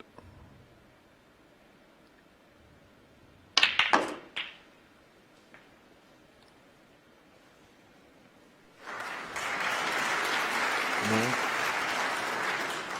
It's not too bad. Could have been kinder, but at least he's got one red. That red, you just see it comes off the side cushion. He's got it into the left centre pocket. Get back down for the black off this. Yeah, good shot. 9.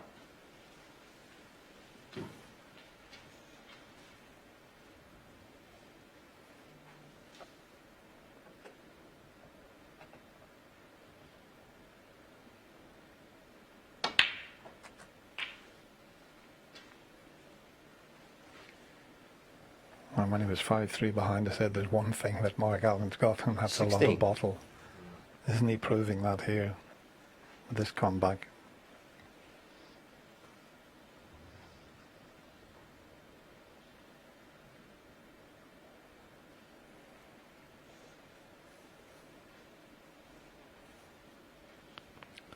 Yeah, he's just contemplating which red to take. He got a little snick off the bunch of reds. He was trying to get up for this red into the right corner pocket. Still shouldn't be a problem. It's just trying to negotiate a nice angle on the blue, and he has 17. done.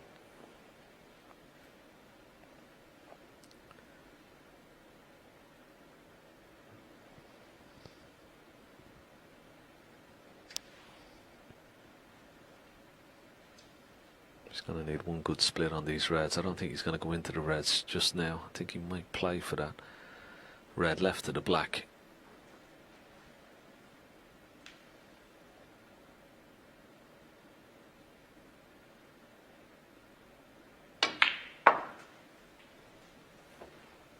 And now he needs a nice angle on putting this red on the black to try and 22. split the bunch. Must finish low on the black here, you'd feel. 23. And that's just about perfect. So one good shot. This could be the key shot in this frame and match. Needs quite a bit of bite on the cue ball here.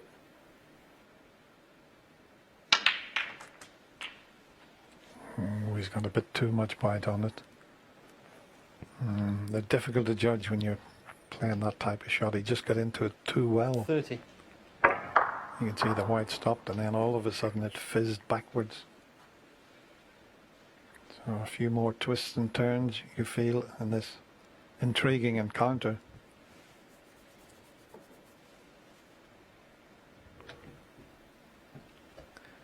You did speak about the new cue, Dennis, didn't you, and the extra power that it's given him, and it certainly showed in that particular shot.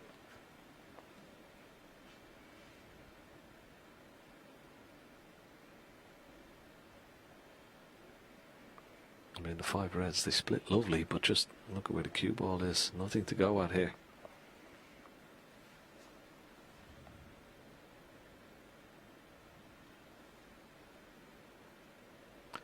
Shot time coming up to a minute. I don't mind them taking time over this because he's got to put the cue ball in a position where he doesn't give John Higgins a free shot.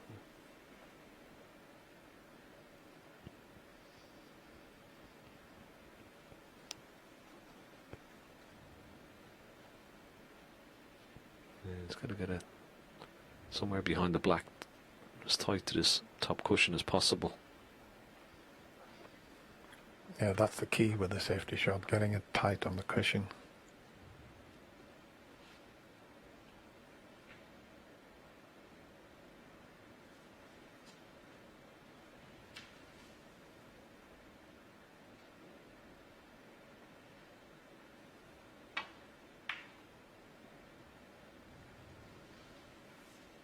Mark Allen, 30.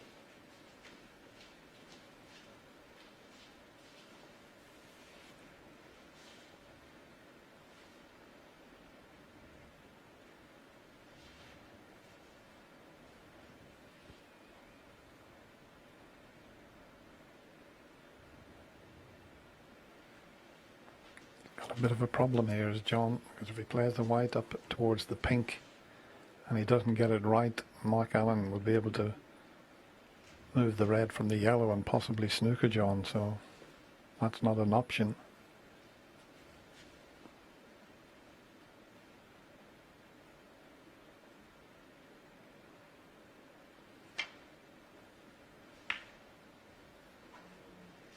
What has he done there? He played to put the white up in the jaws of the pocket.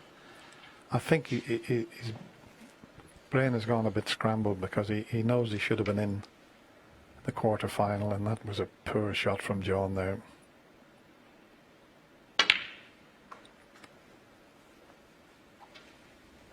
One.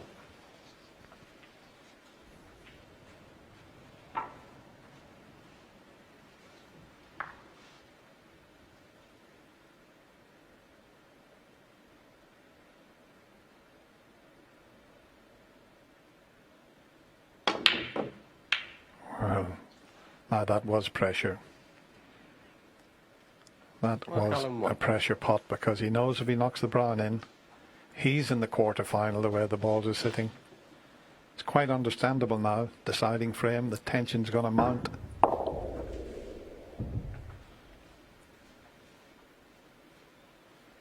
Well, it just shows you what pressure can do.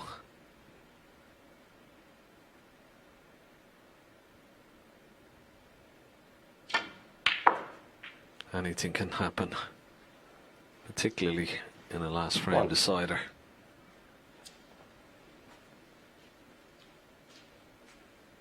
John Higgins must have felt when he played that last safety shot that was it. He was out of this year's Betfred Masters. All of a sudden, he has a chance for a place in the quarterfinals. Still got a lot of work to do. That red near the right centre pocket, he's just had a quick look at it. That's obviously the most difficult of all the reds.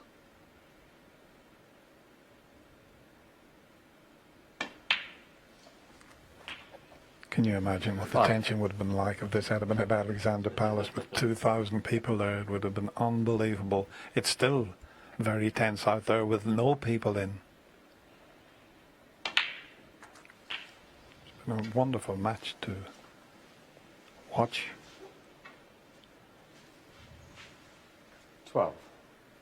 Just over the 3 hours of some fascinating tussles between these two players.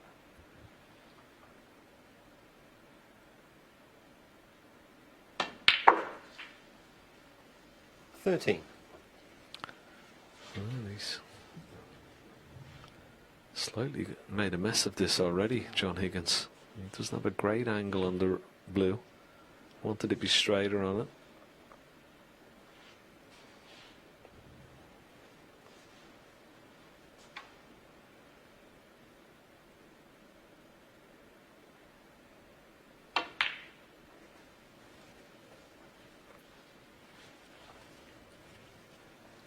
Can he avoid the cannon on the blue? I don't think 80. so, but how delicate can he play it? Might finish on the black here depending on the angle. Yeah, he's played it very well indeed. Excellent shot. 19. That was a beautifully judged shot there. Yeah, he's certainly be happy with that, particularly where the blue finished. I mean, as you said, he was playing for the black, but the blue was a bonus. And back in prime position now. Quick look at the scoreboard. He's 12 points 24. behind. Another look at this red on the right hand side. There's plenty of room to get in behind the red, but potting it into that right centre pocket is going to be difficult. 25.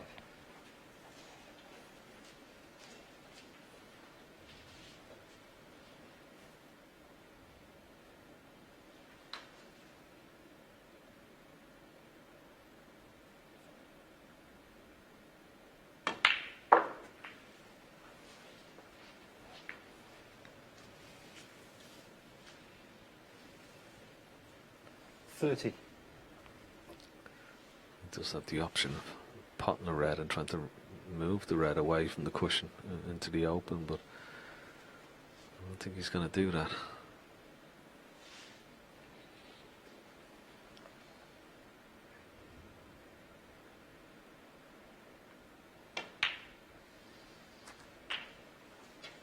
$31. Well, there's pressure on every single pot here at this stage, has to be said.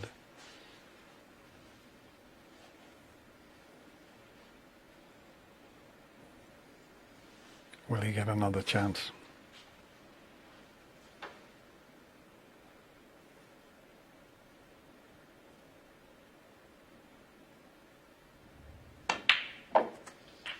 Oh, he's tried to bring it into play. What a shot that was. But he's still not over the line by any means. 38. But at least he's got that difficult red into play. Once again, checking the score. 2 points in the lead.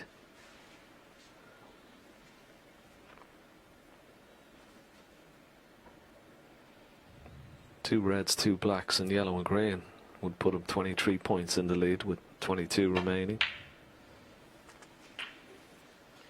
39.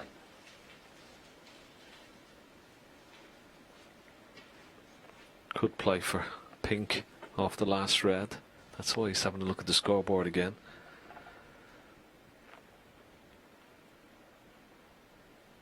He pots the black.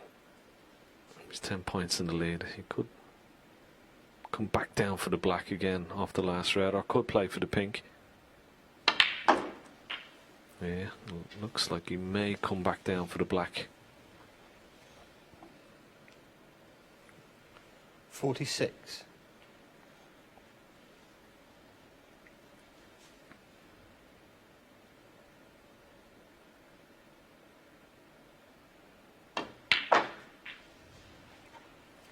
That's what he's done. So one good positional shot here. And Mark Allen, well, he doesn't want to look at the table at the moment.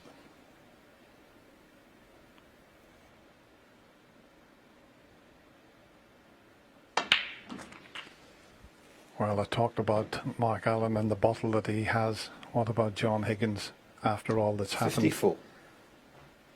He's 18 in front, and as Ken said, yellow and green would more or less be enough. Yeah, once again, 56. it was quite clever how he worked it all out, wasn't it, Dennis? I mean, if he had taken anything lower than the black on the last red, he would have needed green and brown. He still wants to get on the brown though, because there's only one snooker and he's played this. Oh, he doesn't want to flick the black. 59. Wow, can he see enough of it? I don't think he can, you know. He's going to have to swerve it. You don't want to play the swerve and hit the black. That'll be the last thing. He's probably thinking about that frame where he lost, where he could only tie. He couldn't see enough of it, so John Higgins, 59. well, barring that snooker, it'll be a very relieved John Higgins that goes through to the quarter-final to meet Ronnie O'Sullivan.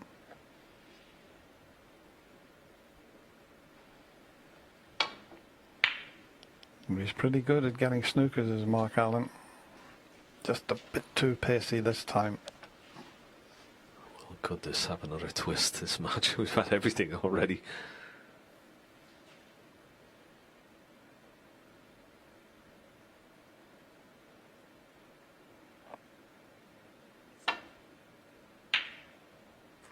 Well, what a wonderful brown to seal the match.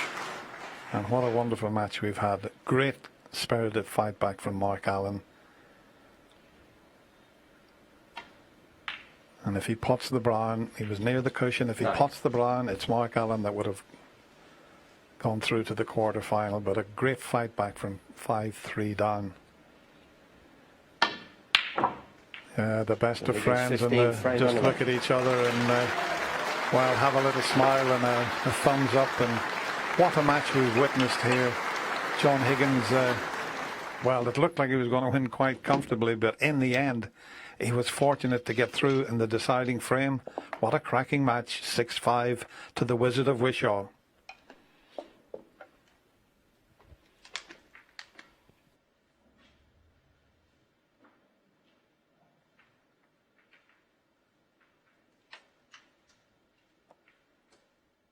Thanks all.